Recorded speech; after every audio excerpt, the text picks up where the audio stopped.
And you couldn't have a better day for a race. Hardly a cloud in the sky here at Daytona as the field is in their final preparatory lap.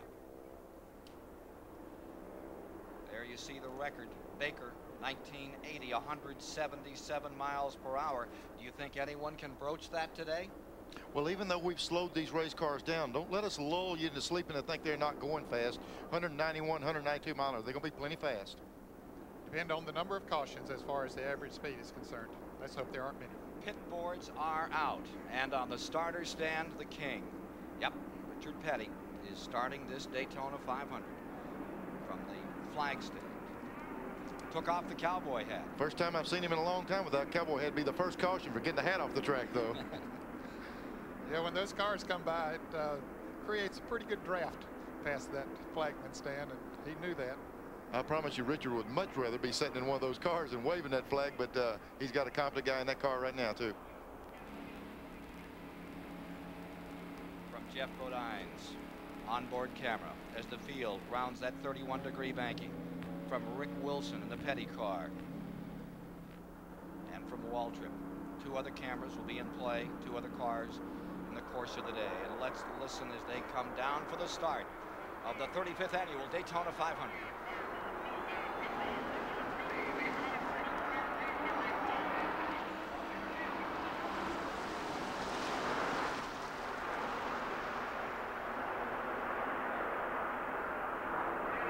We have a race. I think the key to see is how racy do they want to be early.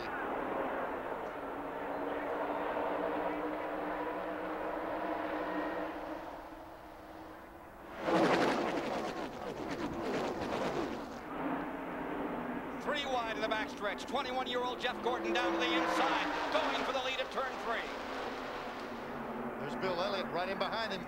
Earlier in the week, they told Jeff Gordon to lay back and learn, but here he comes. And Kyle Petty didn't want any of that three-abreast racing. He's back there at three-abreast, but he backed off going into that turn. Who's going to lead this first lap?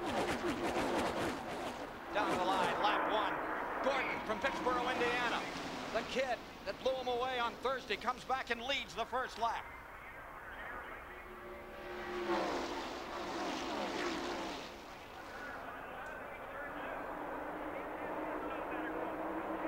Ned, do you think this is what we're going to see all day? Well, I knew we'd see a lot of side-by-side racing, and it takes a couple of laps to get these cars up to absolute full speed. But look at Earnhardt coming up behind Jarrett now. He's going to push him on out into the lead. You see from Bodine, who had been running in 6s, he brings that Ford up through.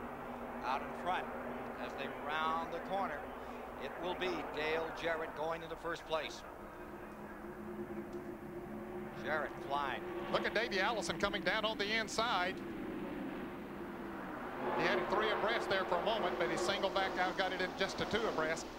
Certainly through the trial is not the place to be 3 abreast, but look back there, Darrell Walker is doing it down on the inside. Earnhardt to second.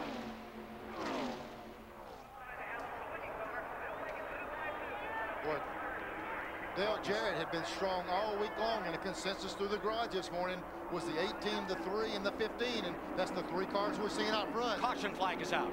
Yellow is down. The debris on the track, or they have a car in turn 2. There's a that could be Dick Trickle, who's blown an engine in the Raymock car. Remember the 5th place finisher a year ago? That was Dick Trickle driving for Raymock. Raymock's had some great finishes here. 2nd with Lake Speed, a 3rd with Joe Ruttman, 4th with Neil Bonnet.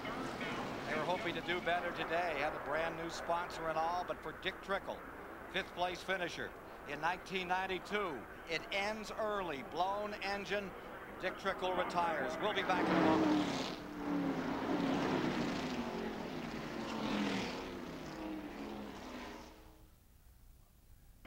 21-year-old Jeff Gordon, starting only his 2nd Winston Cup race, went right to the front on lap 1. Ray Evernham's his team manager.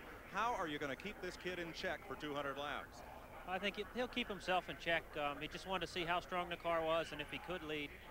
So now he's led his first Winston Cup lap in official competition. So we're just gonna, we really need to finish this race, and we're just gonna let it play out as it comes along. The car feels real good right now, and we'll let him go as he feels comfortable. Well, there's a reminder for him. If he gets going too fast when he comes into this pit, there's a sign to help him find it. Ray will just drop the hammer on him.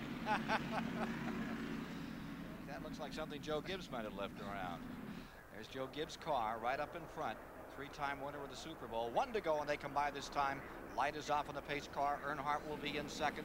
Jeff Bodine deployed in third. Gordon is fourth. Got a hot dog wrapper on there. Something looks like contains nutrients. I'm not sure what they are. Looks like some kind of wrapper blew up on our camera. It's up on the roof cam. Here's Chris Economaki. Well, looking at what's happening here, I think the Rookie of the Year contest is already heavily weighted in favor of Jeff Gordon. Only 2 other rookies are challenging, Kenny Wallace and Bobby Labonte. But the way Gordon has gone, winning on Thursday and now leading this lap, it looks like one award he's almost assured of. Looked like that was an intentional run to get right up there and show these folks that he was not going to be intimidated by any big names out here today. It's important for every driver in this field to try to lead a lap in any Winston Cup race they can, because there's a 5-point bonus anytime you lead, and the more times you can do it, well, you know, just that many bonus points adds up during the year.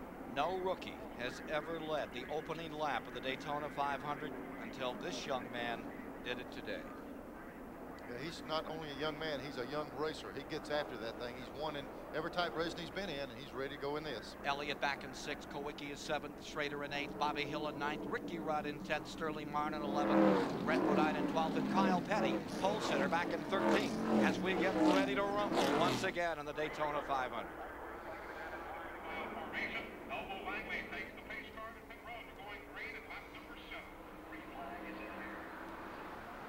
At 7, they're back on the green. That's the first time we've seen them single file since the race started, because it was mandatory, but they won't stay that way long. Wonder who figured it out, who was the other one when they came in by the start-finish line, because there were a lot of two-abreast racing coming back there to get the yellow flag. There's a car down inside now. Looks like Bobby Hill slipped out of the draft. The non-Levy car with a brand new sponsor. Here's Earnhardt. He has a run going on Dale Jarrett going into turn 3, and Jeff Bodine pushing him right along. Jeff Gordon right behind him. Jarrett back to 4th. Ernie Irvan coming up on the inside. Irvan going for 5th in the yellow number 4. We identify these cars by color some. We know a lot of you regular race fans know them well. We'd like to welcome a lot of new folks. One of the most exciting sports in the world, and it's peak, the Daytona 500. There's a chance we'll see a lot of that type of passing today. It takes 2 or 3 guys ganging up on another one. There was Jarrett leading in the green car, and all of a sudden the black car of Earnhardt and the red one, they got together, they slung right on by him. Davey Allison's race cam tucked right in behind Brett Bodine. There's Davey. You see Kyle Petty directly in front of him. Davey's trying to get a sniff off of that Kyle's car so he can pull on in. Picks up 14th position. Goes after Schrader. There you see Kyle up there. Ricky Rudd on the outside. Kyle pulls back in line. STP Race Cam giving us these exciting pictures. You're watching it live. A 191-mile-an-hour draft down through the tri-oval. Now with Rick Wilson's camera, the roof camera, looking out over the field.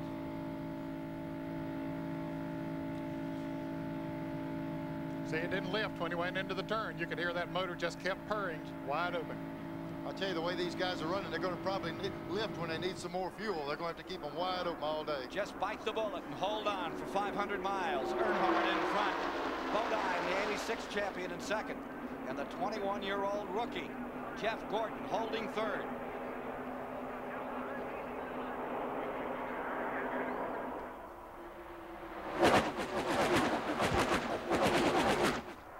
Don't think those cars are too fast. Yeah, who said they slowed them down? Looks pretty quick to me. About as fast as a small airplane that landed in the airport in America. I think people lose perspective when we back off with a camera like this and take that big shot. We're running 2.5 miles, and they're getting around it pretty quick. When you zero in, you can really see the speed. 190.5 miles an hour that last lap. That's faster than the qualified. Bodine trying to push forward up in front for the first time in the 35th running of the 500. Jeff Bodine, number 15. Remember 86? Earnhardt had it won. Not to be.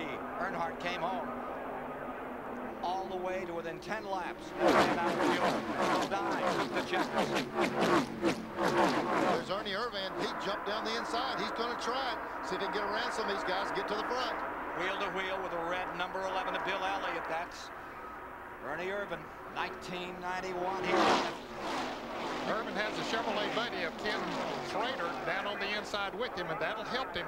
You need, as Neil mentioned earlier, you need a couple of cars working together to be able to make a pass. It's no different than having a boat and having one engine on it and taking that same boat and putting another motor with it. They're busting open the same amount of air. You just need more power to make it happen. Ernie Irvan on the inside, number 11 Elliott on the outside. What's unique about this, Irvan can see that opening up there in front of Bill Elliott, but he just can't get there. You just trying to say, come on, car, come on, but he can't get that pull up there. Battle for fifth. Now Bobby Hillin has pulled out behind the Chevrolet of Ken SCHRADER. Ernie Irvan's race cam. Riding that Kodak car as it pulls through the field up in fifth. We got a smoker, and that Jimmy is Hensley getting out of Hensley. control. The Jimmy Means car sucks the wall. Boy, what a tough break this crew has had down here. He lost a car in practice earlier in the week, then got involved in a crash not of his own making at the 125-mile qualifying race. It looked like the engine might have let go, or at least there was smoke as he went into the turn. And here Jimmy Hensley and Jimmy Means' car out of it again here early in the Daytona 500. Field backing down as they come around to finish lap number 12. Jimmy Hensley taking over for Jimmy Means, who crashed out here on Wednesday. Broke his shoulder blade. He's out for a month. Hensley, last year's Winston Cup Rookie of the Year, giving it his best shot. I believe you're right. Looked like a motor went away on car number 52. And that's the end for the Jimmy Means team and Jimmy Hensley in the 500. Replay coming up shortly. They still have pit road blocked off. Here he is going down the first turn. Like Ned said, we see a lot of smoke, but if you look close, you see liquid. That liquid got under the right rear tire of that car. There's nothing he could do. The thing just got out from under him. And like Ned said, they've lost 3 cars this week. It's a shame. Take a look at his crew here. Yeah, the crew is looking at the replay of the crash. Too bad. It's a great crew, great team, and luck has never gone their way here at Daytona. Back in a moment. At home today, and what a race we've had in the first moments with Earnhardt. Consider this, last year he did not lead a single lap until after April, and here in '93, starting the season leading 7. Jeff Bodine stays in that second position. Jeff Gordon 3rd, Jarrett 4th, Ernie Irvan in 5th spot. A little further back there you see Elliott, KULWICKI to Fords, Bobby Hillin having a good run in 10th. Let's go back to the 15th position here. See Brett Bodine, Ricky Rudd, Marlin, Wally DALLENBACH, who's run well all week, and Davey Allison. Here's Mike Joy. Robin Pemberton is Kyle Petty's crew chief. He dropped back out of the top 10 after starting on the pole. What happened on those opening laps?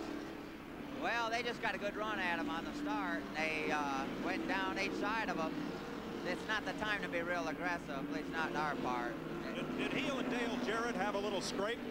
Yeah, it was, from what Dale said, he apologized for it. It wasn't his fault. You know, they were coming on him pretty hard, and pressure was real. I mean, it was just one of them things, you know. We're going to hear that line a lot today. David Hobbs? I'm with Donnie Wingo, Brett Bodine's mechanic. Donnie, he's hanging in there in second place. The Fords were reputed to be uncompetitive this week. He looks pretty strong at the moment. Yeah, right now we're kind of just trying to hold our own, just riding along there. We're trying to wait. Hopefully we'll get a little spot where we can get a little help up there. We can see what we can do. How does he feel about having Jeff Gordon, first ever time in the 500, right behind him? Well, he said the car feels pretty good right now. You know, he's real comfortable with it. He's not having any problem.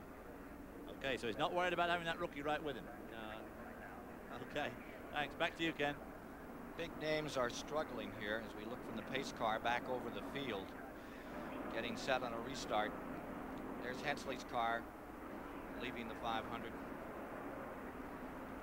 Darrell Waldrop was running 36 under green just before that accident. There you see he's pitted and come back out again. Harry Gant, he was running back in 39th just before we had that caution period, and Al Unser Jr. is in 31st, so he's picked up 9 spots on the 46 car. But for the old-timer, Harry Gant, it's not much fun out there right now. Getting set on a restart.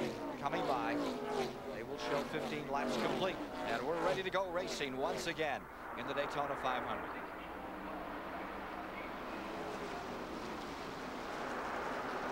Earnhardt pacing the field. Bodine in second, Gordon in third, Dale Jarrett fourth, Ernie Irvan fifth. In sixth is Bill Elliott, seventh Kulwicki, eighth Schrader, ninth Kyle Petty, 10th Bobby Hillin, running 11th Brett Bodine, and 12th Ricky Rudd.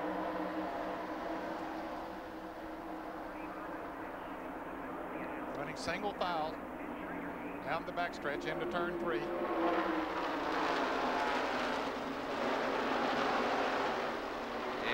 In his 15th 500, still trying to win it for the first time. The 5-time Winston Cup champion. He won here in the 400 on the 4th of July.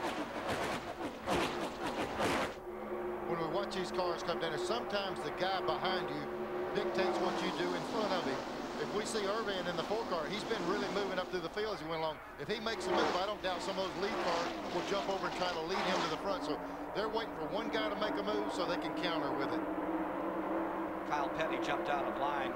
Yeah, he's trying to make a move. You know, he was back to 13th. He's coming on back up through there. He has a fast race car. Up to 9th and closing on the inside, getting some help. Usually when you see a guy like Kyle coming in the mirror, one of the other guys up front will move out and try to get in front of him so they can lead that group on in. If Kyle works closer to the front, I wouldn't doubt to see some of those other cars work with him. There you see Kyle, Ricky Rudd trying to assist right there behind him, and Sterling Marlin in the picture. Or is that Musgrave? Oh, it is Sterling Marlin back on the bottom. Here's Jeff Gordon trying to make a move down on the inside going into turn 1 as we watch Ricky Rudd and Kyle Petty in that group passing back there. Remember Kyle in 9th. Here's Gordon. A couple of Fords side by side. Well, let's see. Is he going to get help, or is Jeff Bodine, Dale Jarrett going up on the outside? And here comes Kyle Petty. He wants to make it 3 abreast. 13th, just 2 laps to go. Going back for the lead. Kyle on the bottom. Talk about some power. Kyle Petty puts it down. Boy, here he comes. He had some momentum coming off of turn 2 and just drove it right down to the inside and right there battling for the lead all the way from 6th place, Neil. Very impressive. Here's going to be the key. All week long, we haven't seen anyone be able to drive up there and take the lead away from Earnhardt. Let's see if they can do it today. Kyle Petty trying to maintain a family tradition. Grandfather won the first one. Dad won this race 7 times. Now Kyle trying to win it for the first, and he's already equaled his father's mark, having won the pole. His father only won the Daytona pole once, back in '66, when he won the race. Ned, this looks like a heat race on a Friday or Saturday night on a little half-mile track. These guys are racing early. Here comes the rookie, Gordon back for second. He just pushed Kyle Petty right on out into the lead around Dale Earnhardt. Ricky Rudd looking strong in 4th. This has never been his race. The Chesapeake, Virginia driver, and that number 5 on the bottom, working under Earnhardt now. Interval, 1st to 17th. 1st to 17th, 1 and 1/10 seconds. Now Thursday here in the qualifying races, the high grooves seem to be the place to do the passing. They've adjusted their cars a lot since then. Different temperature today, and it looks like the inside is working at least early in the race. Ricky Rudd doing the inside hustle. Here he comes after Earnhardt. Here's your leader, Kyle Petty. Jeff Gordon, a name you're going to hear a lot about for years to come. From Pittsburgh, Indiana, originally out of California. They moved to Indiana when he was just 13. Richard Petty looking on at number 44. Mixed emotions for him today. He's got Rick Wilson out in the race. And he's got Kyle Petty fighting to win this race, his son. Richard Petty, he's been saying he's retired. Today is the first day that he's officially retired. He's not in that car anymore. I started to say about this Gordon, they moved over to the Indiana area when he was 13 so he could get into sprint car racing. They wouldn't allow it out in California. He was the national champion, and let's take a look at some telemetry for a moment. Jeff Bodine's car, you can see his speed getting up to 191 miles an hour down the backstretch in the draft. Those RPMs going up about 6,900. Running in 7th spot. Slipping back a little there. Well, there's a lot of close, tight racing here now. See, Earnhardt has finally gotten back down on the inside. That's where he likes to run. and they had him pushed up on the outside for a while, and he has moved back to the inside now. 4 abreast right through the tri-oval behind them. We saw 4 cars wide. These guys are making a lot of shuffling early in this race.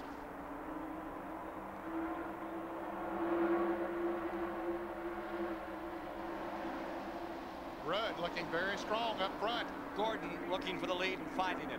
Rudd coming to second. 3 abreast right behind Rudd. Sterling Marlin in the middle. Schrader, the 25, on the bottom. This at 190 miles an hour as you watch it live. The great American race. Well, here's 2 guys, Earnhardt and Schrader, that like to work together. We just saw 2 cars move up through there and take the lead. We'll see if these other 2 guys can do that. Mike Joy. Not only that, Ken, but I'm told that Jeff Gordon, Ken Schrader, Ricky Rudd, and Al Unser, the 4 Rick Hendrick-owned cars, by changing the channel on their 2-way radio, not only can they talk to their pits, they can talk to each other. Gotta have teamwork. Yep.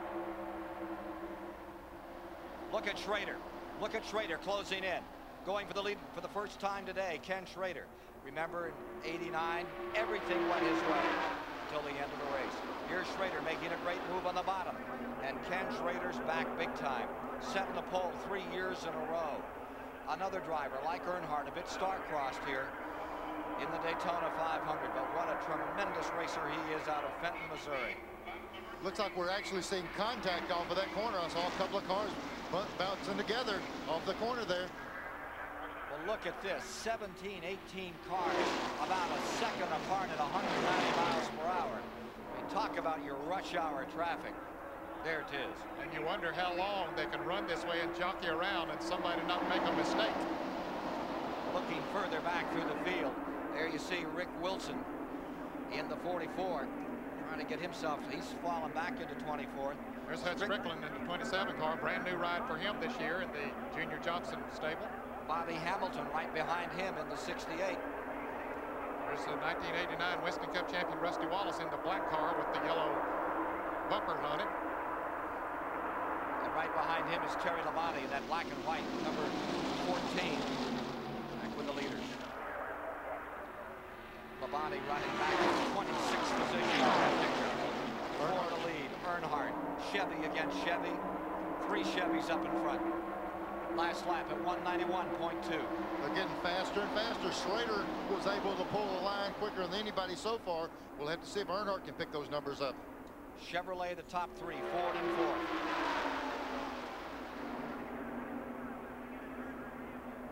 Chris Economaki.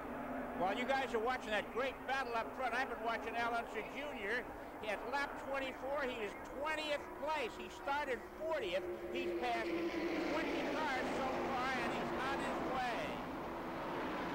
What a run he is having.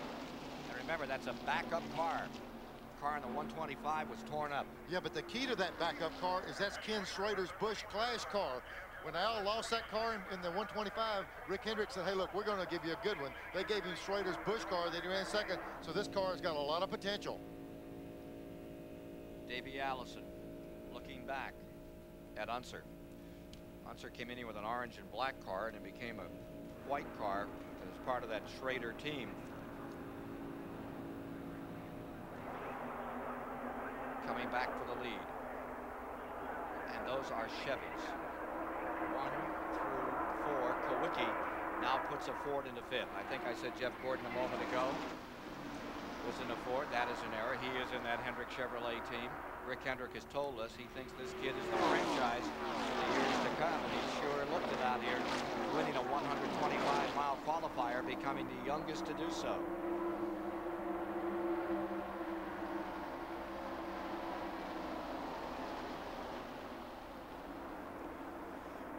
So it's Earnhardt staying up in front for the moment. And we'll be back with more live exclusive coverage of the Daytona 500 on CBS Sports after this message and a word from your local station.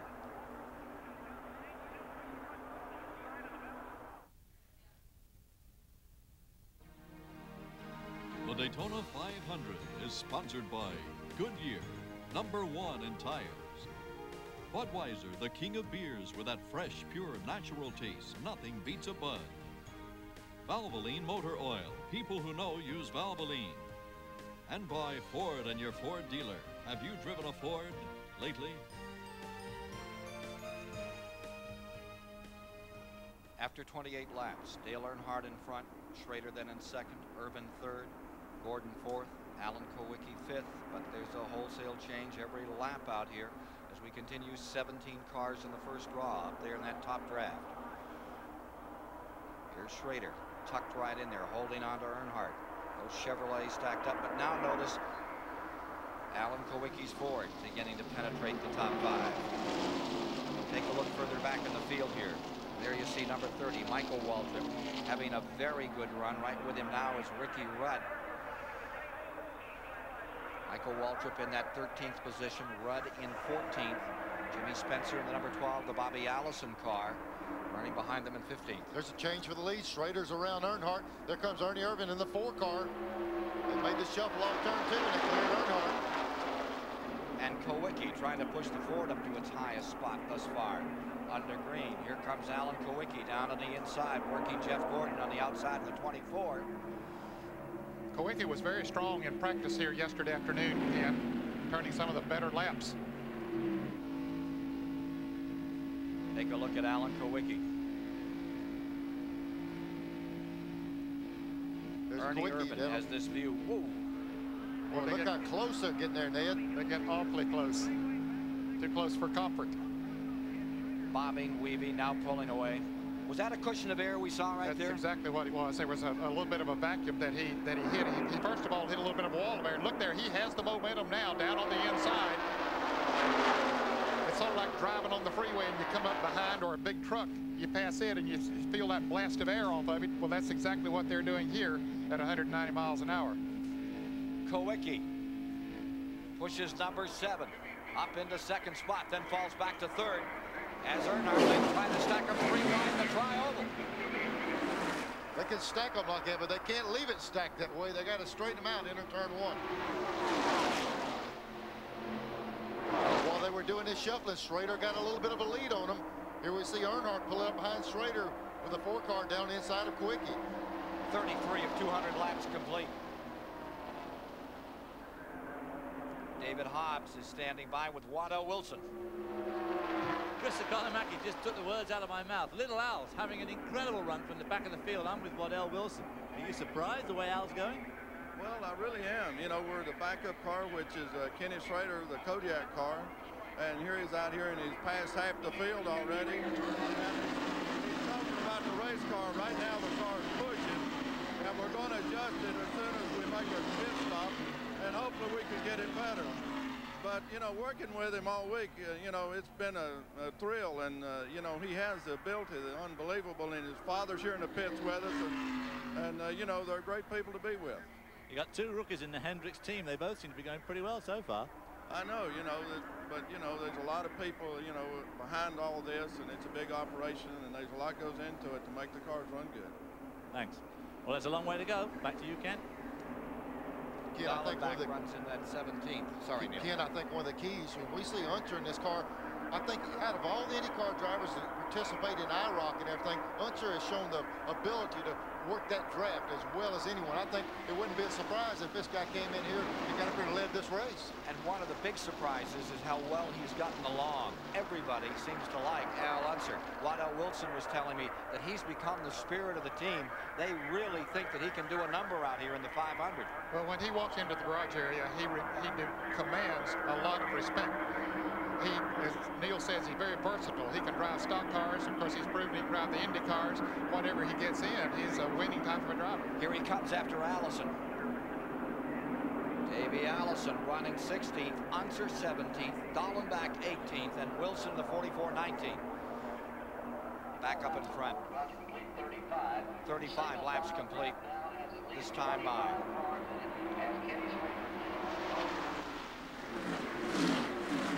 Schrader, Earnhardt, Kulwicki, Irvan, Jeff Gordon back there in 5th, and Sterling Marlin for the Stavola brothers is having a fine ride in that 6th spot at the moment. Just behind him is pole sitter Kyle Petty. Jeff Gordon looking at him there, running in 5th position. Here's Mike. Alan Kulwicki has the only Ford among those Chevrolets. And who says auto racing's not a two-team sport like baseball or football? Paul Andrews, is that little Ford a little lonely out there in that group of 5 Chevys? Well, that's not bothering us too much. You know, it's all a bunch of good drivers out there, and Alan's doing a heck of a job right now. You know, Alan just says the car is perfect, and we're just going to run where we can run. Again, it's the most confident I've seen Kulwicki on race morning ever. Quicky's the first one to tell you his Speedway program hasn't been up to par. He said, even though I won the championship, we've got to work on our Speedway program. Looks like they've made some big gains through the winter. Best Daytona finish was 4th just a year ago. Alan Kulwicki in number 7. And pit stops will be coming up here in the next 10 to 12 laps. A number of cars pitted during those cautions, so they can go a mile as far as fuel is concerned. Alan Kulwicki trying to move up a little farther, but it's tough down there on the inside when you're by yourself. Got left out on that one. There you see SCHRADER first, EARNHARDT second, Ernie Irvan third. Kyle Petty's picked up a little ground.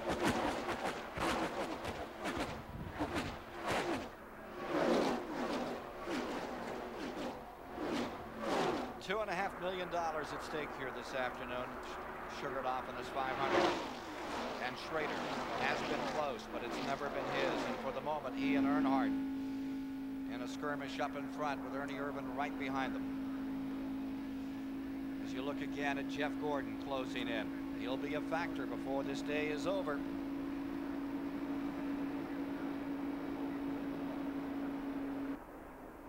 I'm with Al Unser Sr., 4 times the Indy 500 winner, and the father of a man out on the track who's going great guns.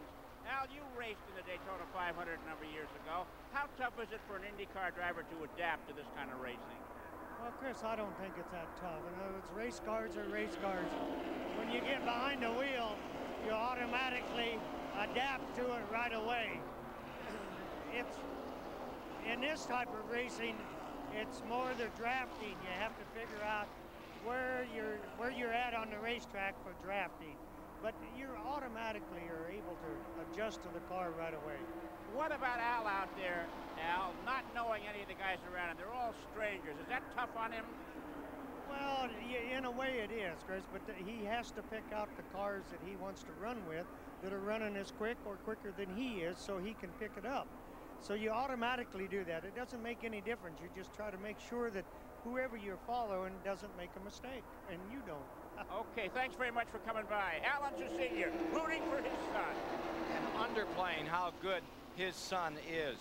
I mean, a lot of guys have tried to make the conversion and they haven't made it, and this guy is looking good now in 19th position. And let's not forget for a moment that Al Unser came here and finished 4th back in 1968 in the old Cotton Owens Dodge. That Unser family, some racers. I think when you're an Unser, it's easy to say another Unser can run fast on these racetracks. That family is very talented in any type of race car. Lake Speed, second in 85, is right behind Unser, closing on the backstretch. It's a good little battle. And remember, Unser has come from 40th position, next to last on the starting grid. Back with the leaders. EARNHARDT there, looking for that 54th career win, but the one that would be most important to him. As Darrell Waltrip, so many have said, until you've tasted victory in Daytona, you don't understand what victory means in Winston Cup racing. Going down in turn 1, Kyle Petty got 3 wide, got around 1 car and got up beside Jeff Gordon. He made a 3 wide pass around Sterling Marlin. He's up beside him. He can't hardly clear him though. Going for 5th place. But he just doesn't have a momentum to go on by. Let's see what he does when he goes into turn 3. Nobody on his back bumper to help him there.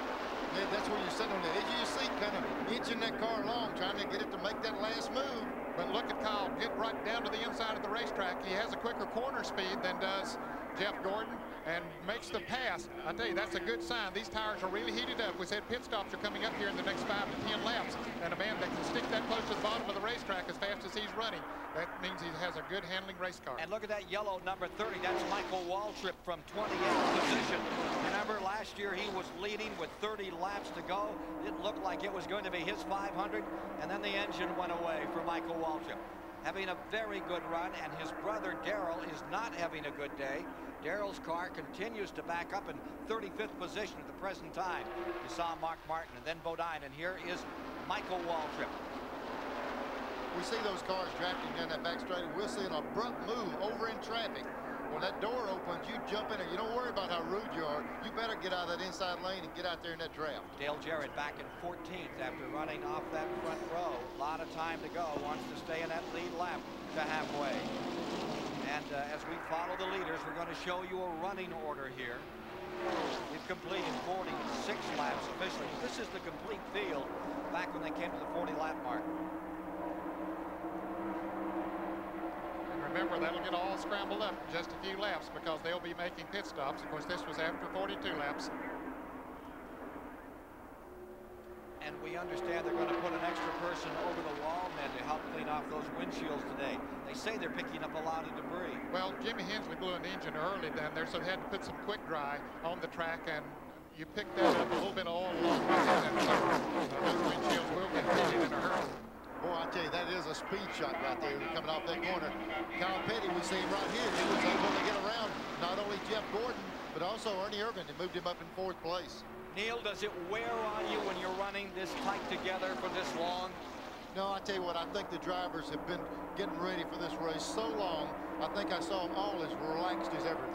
They're not going to have any media or anybody get in there and ask them questions. They're doing what they want to do. They're racing and they're having fun. Hendrick cars are running currently with Schrader 2nd, Gordon 5th, Rudd 14th, and Al Unser Jr. back in 19th position. There are your top 3.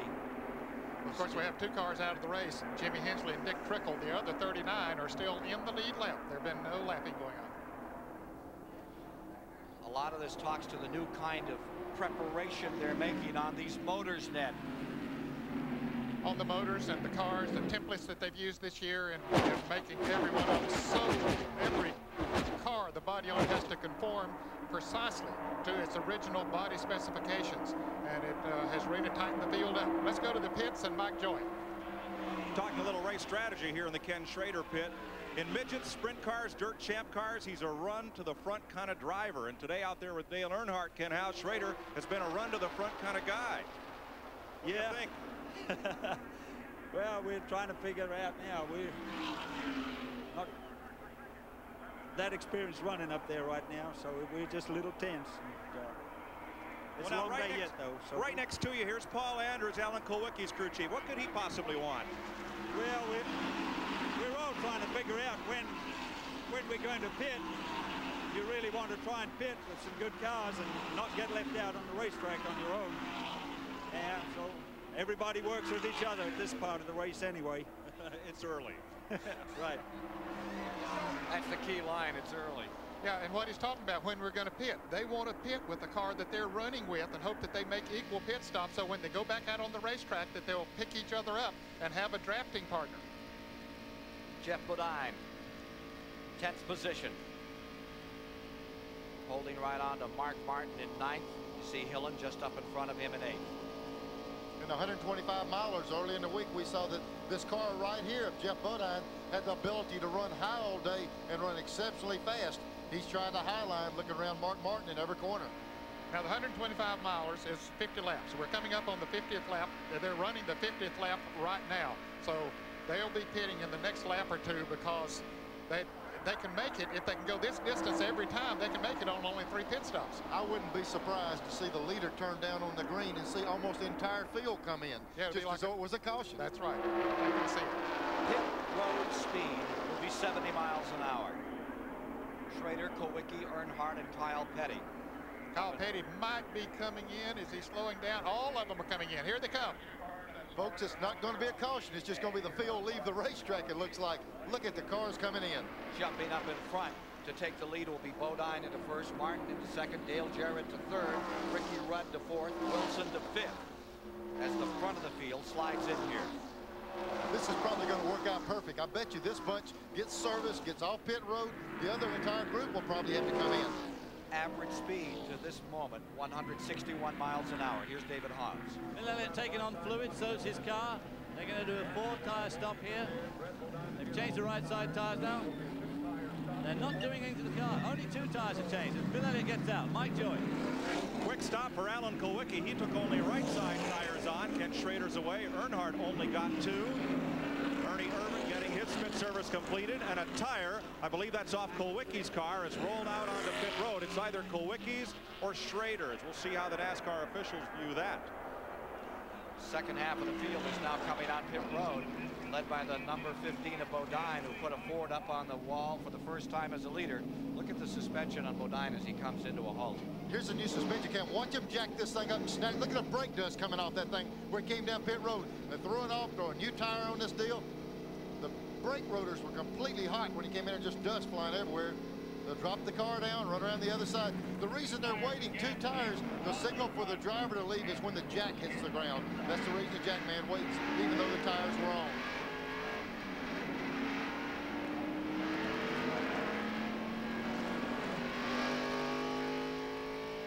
Here he is coming up to speed, running around the flat part of the racetrack, getting it back up to speed. There we go. We saw him shift at 7,800. He's in 3rd gear. He'll wind it up about 77, 78, and make the next shift. He's in 3rd gear. Look how long it takes with these big gears to wind this car up. It takes a lap and a half to get back shifted at a little over 7,000. Mike Joy. Ricky Rudd's car will not move. He got it into gear. It wouldn't go anywhere. Now Davey Allison's pulled into his pit, 1 pit behind him. So we'll get chased out of the way as they try to get Rudd behind the wall and give Allison room to get out of the pits. But Ricky fired it up. He started to take off, and I believe he may have torn something in the drive line out of the car. They're still checking. Boy, that is a tough break to get caught up in the pits that way. Boy, for it to happen like that, it's got to be a transmission or a drive shaft or something. Just rip the gear out when they drop the jack. Look at Allison getting up to speed coming out of the pits, and we see everybody already got that momentum just flying by him until he gets up to speed himself. In the midst of all those pit stops, Rick Wilson took the lead for 1 lap. Wilson put the STP car up in front, got himself 5 bonus points. And of course he came in the next lap. And I believe the leader of the race right now is the car number, well, we thought it was 27 of Hutton Strickland. Let's go to the pits. We'll get all this ciphered out. Mike? They're jacking up the right side of the car for Ricky Rudd. Ricky, do you have any idea what it is? Well, Mike, it broke the rear end or something leaving the pits. I don't know if it broke the yoke off the rear gear. Tough break. Couldn't be worse for Ricky Rudd. You would wish that Ricky Rudd would finally get one going. This is 16,500, and it just doesn't work for the Chesapeake, Virginia driver. Best finish was 3rd. Now here's the leader of the race.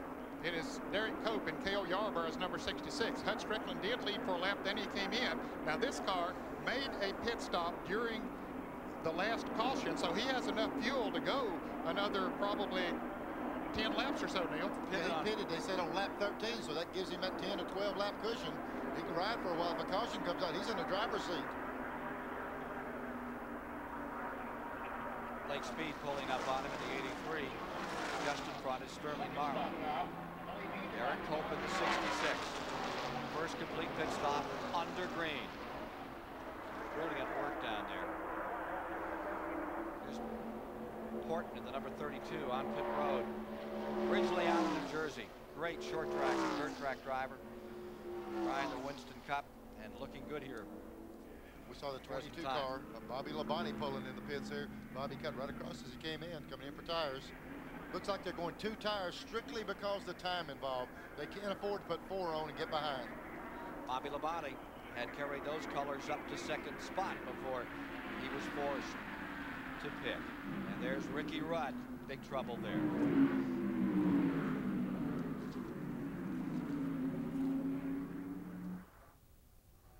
After 57 of 200 laps, Derrike Cope has the advantage. Darrell Waltrip in 2nd, Jimmy Sauter, Kenny Wallace, Harry Gant. Remember, they're out of sync with the rest of the field because they came in on that pit stop when the Jimmy Means car crashed.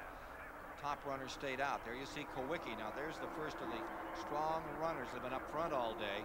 Looking back, you see in 15th position Dave Marcus in the number 71, who has come from 41st position. Now here is the 66 car that is leading. This is Derrike Cope, big surprise winner back in 1990, driving for Cale Yarborough. And there is a 5-second interval on the track to where Darrell Waltrip is running. Here's Waltrip running in the 2nd position. And He's been off his feet today. Behind him is Kenny Wallace in the number 40, followed by Gant. Jimmy Sauter was up in that group. He has just pitted. It's the first race that Cope has led since back in 1990 in Atlanta. Looking pretty stout right now. They tore up a car here earlier this week. Yeah, they had a little bit of trouble with the car, but they got this one here a lot better. But this guy's with that out of sync deal. We just saw the big pack a while ago with KULWICKI and those guys. After we have the shakeout here on when the 66 car's got to pit in the next 5 or 6 laps, then it'll shuffle right back to the other people that were leading. Now you see KULWICKI, Alan KULWICKI, who is back in this field big with Dale Earnhardt right behind him in the 5th or 6th position. And Mark Martin is there. He'll be in 7th. And the Ford, if he stays up there, the Ford fans are going to have something to cheer about. There's been a lot said down here in the last 10 days about the Ford Chevrolet.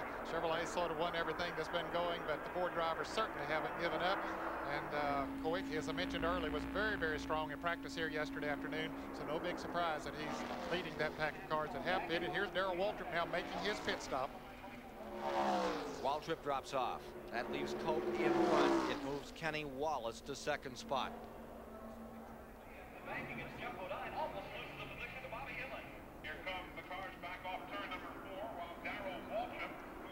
The '89 champion tried 17 years to win this race before it finally came home. Now there you see the number 40. That's young Kenny Wallace, Rusty Wallace's kid brother. Used to be a crew member for Rusty Wallace. Out here driving a second Felix Sabetta's car, a team car, to the Kyle Petty machine. And one of those top rookie drivers for 1993 in NASCAR Winston Cup Racing. Looks like he's dropping to the inside to come in this lap. He's stretched it as long as he can. He's coming in. So Waltrip is pulled in. Now Wallace is pulled in. That leaves Cope and Gant running 1 and 2. Let's go to David Hobbs. Well, the pits down here is ready for Derrike Cope, the current race leader, to come in. All sitting on the wall there. 2 tires ready. Windshield cleaner, fuel, oil, help for the driver. A lot of excitement down here. The Bob Johnson-led crew waiting for Derrike Cope. They had a very unfortunate run in the 125-mile qualifying heat back in Thursday. Mike Joy's got something for us. Now, all of these are cars that stopped under that early caution flag. Darrell Waltrip's stop was a scheduled one. You saw them take one around to bite out of the left rear on Kenny Wallace's car there as they made the tire change and filled him up. 19 seconds and he was out, and here comes the leader, Cope on pit road. Kenny Wallace was in 3rd when he made that pit stop. Gant was still part of the package as well and still is out there. Cope is in. This would give Gant the lead momentarily in number 33. Bob Johnson. They took a roundabout out of the right rear of that car. Looked like they have a little trouble getting the fuel in it. Kelly Yarborough team away in 21 seconds. While this was going on, Harry Gant came around, and it actually put Gant in the lead. He hadn't pitted either. And Dale Earnhardt has just moved around Alan KULWICKI, taking Kyle Petty with him. And taking HILLIN too. So that's 2nd, 3rd, and 4th with Gant staying on the track. And Mr. Long Range, Harry Gant, continues to run that tank. Well, I tell you one thing that happened with that pass just then. When Earnhardt passed KULWICKI, all they needed was probably one more lap, and all these other guys would have pitted, and KULWICKI would have led a lap. He just won the championship. Those points are important, but he got to shuffle back. Now, if those other guys pit, he has to try to retake the lead to get those extra points. Average speed at 165 miles an hour. Green flag pit stops. Field is running 15 seconds down from Gant, and he'll have to pit shortly. That'll bring it right back to Earnhardt, Petty, HILLIN, KULWICKI, and Martin. Now there's Harry Gant. Out there solo at the present time, nobody to draft with. Gets those 5 bonus points that could be critical when you think about Alan KULWICKI winning the Winston Cup Championship in the last race of the year. Never led the point standings until that last race. And Harry Gant was always right there too. He was one of the 6 drivers that went into the last race that had a shot at winning the championship. One of the most consistent drivers out there and taking advantage of every opportunity to get those 5 bonus points. Just as we were talking with Gant, look at KULWICKI here. He was in the lead and he fell back a little bit. I thought they passed him, but I believe he's got a problem because he's falling way, way back. It looks like Alan KULWICKI had trouble while he was leading the race. He's slowing way down. Alan KULWICKI that Ford, number 7, Winston Cup champion. We can show you in feet what that difference between first and second spot between that pack is. Here comes the big shuffle again. We've got Kyle Petty up there racing with Earnhardt on the high side. He might have the ability to go around him up there. There's Bobby Hillin right down in there in the midst of it. That's all for second. Gant stays out in front. Back to that battle for second place. Hillin on the inside. Donlevy car. This would be something if Judy Donlevy pulled this one off then. Bobby Hillin. His cars always run well here, and Bobby Hillin has had some awfully good runs in other people's cars. Watch this interval. That's 15 seconds, and that's how it translates to feet as you look down that back straightaway. About 3,000-foot back straightaway, and that's the advantage that Gant is showing to the rest of the field. Earnhardt in second, and now Gant's going to pit. And here is the lead car. As the lead car pulls on pit road, that creates a battle not for second but for the lead, putting Earnhardt and Petty and Hillin all in it big time. David Hobbs.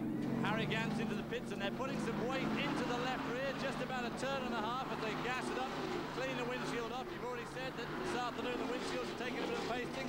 That looks like a pretty quick stop. The last can of gas just going in. The guy there goes and away. Oh, couldn't quite relieve the extra bottle there. He just couldn't quite get the escape gas in the can off. Good stop there. Put a little bit of weight into the left rear of Harry Gant's leading car. When David says that they put a round and a half, they mean they put a round and a half of bite. There's a big jack screw, a big screw type device on top of the spring. You turn it one way and it actually tightens the car up. You turn it the other way and the thing will loosen the car up. And the driver will say, give me a round or give me a round and a half. So we'll refer to one round being a little bit of bite, 2 rounds a good bit. So that's just speaking of raising it, lowering that car, tightening that car up. Well, here you see Bobby Hillin pressing into second spot. His best finish in the Daytona 500 was fourth. Donlevy has been here forever. Everybody has driven for Judy Donlevy, but he's only won one Winston Cup race. That with Jody Ridley years ago at Dover in '81. Ken, we have 8 cars in this lead pack, but look at this second pack being led by Ernie Irvan. About 7 laps ago, he and Dale Jarrett were over 5 seconds behind this front group of traffic. They have locked up together in a draft and have run them down. Jarrett running back in the 10th spot, and Morgan Shepherd now in 11th, the number 21. Morgan, who had that great second place run in the 500 a year back. One reason they're able to close, they're certainly fast cars, but look at the little bit of shuffling up there in the front. We're seeing almost one guy high, one low. Here we are with guys side by side. Boy, that'll really enable Ernie and Jarrett to close in on them now. That rookie, Jeff Gordon, is back in 14th position. Gordon is now running in 14th. There's Kyle Petty in the 42 car. Set on the pole if you're just joining us. Getting himself squared away here to make another run to up toward the front. Currently in that 3rd spot, and here comes the number 30 car. Michael Waltrip's having a great day. Mark Martin right there with him as well. We'll be back with more from Daytona in a moment. Here at Daytona. And he's been off a big jump. Let's see if he can shoot it. Continuing a 68-year tradition of appearances at major American sporting events, overhead today is the Goodyear Blimp Stars and Stripes. And here in the Great American Race, it's as good as we had predicted. Who would have believed the kind of competition we've seen? 18 lead changes among 11 drivers. Now, when we left you to go to commercial, Bobby Hillin had planked that number 90 out in front. And just as quickly, he's come back to 3rd spot. Bobby Hillin, who has just that one win that you saw on CBS at Talladega back in 1986 when he was 22 years of age. Hillin's looking very good for Donlevy today. Junie's had all the great drivers in those cars over the year. Neil Bonnet drove for him, Leroy, Cale, Pearson, Isaac, Baker, Joe Weatherly, Tiny Lund, all at one time or another drove for this great team from Virginia that currently is in 3rd spot. It's Earnhardt's turn. Schrader's in 2nd. And Schrader's taking a really high line around this racetrack. He's running a lot different line. Earnhardt seems to be content to go to the bottom, and Schrader really swings up high in the middle of the corner. Evidently his car is a little bit tight, just simply works better on the high side of the racetrack. Armstrong normally runs his car a little bit loose. He likes the bottom of the racetrack, although he's going up there high this time. Someone must have told him, his spotter maybe said, hey, you ought to try that high side. There might be some dry pavement up there. And when I say dry pavement, they get a little bit of grease and water and oil in the regular groove. And if you can get two of those outside wheels up in an area where others haven't been running, you normally get better traction and run faster. Here's Ricky Rudd way off the pace, up 22 laps down. 22 laps down, but out here as the Hendrick team still tries to score some points. Now look up here, that yellow car in fourth, Michael Waltrip. Right behind him, Kyle Petty. And then you see Jeff Bodine in his Ford running in sixth. Mark Martin having a great day in seventh. Bill Elliott is in eighth. Dale Jarrett in ninth. So those Fords at the present time are divided sixth, seventh, eighth on the field. Jarrett back in ninth, and Morgan Shepherd in 10th position. Boy, that high line we saw Schrader run, he really makes a run off of that corner. Here we're on Jeff Bodine's car, following Kyle Petty up on the inside of Michael Waltrip. They're working with him. Bodine. Big freight train going down in this corner. Look at the cars bumping around in the middle of this corner, just dancing around. The guys aren't moving a wheel. The things are just jumping around like that. And you notice, Neil, we didn't hear them decelerate going into the turn. That's a little bit different from when they dyno these engines in a shop. If you'll listen to this motor right here, you'll go to one of these engine shops. They've even built them for me, and I'll go up there. They'll dyno them for about 10 or 15 seconds and shut her down real quick. Listen to the motor in this thing.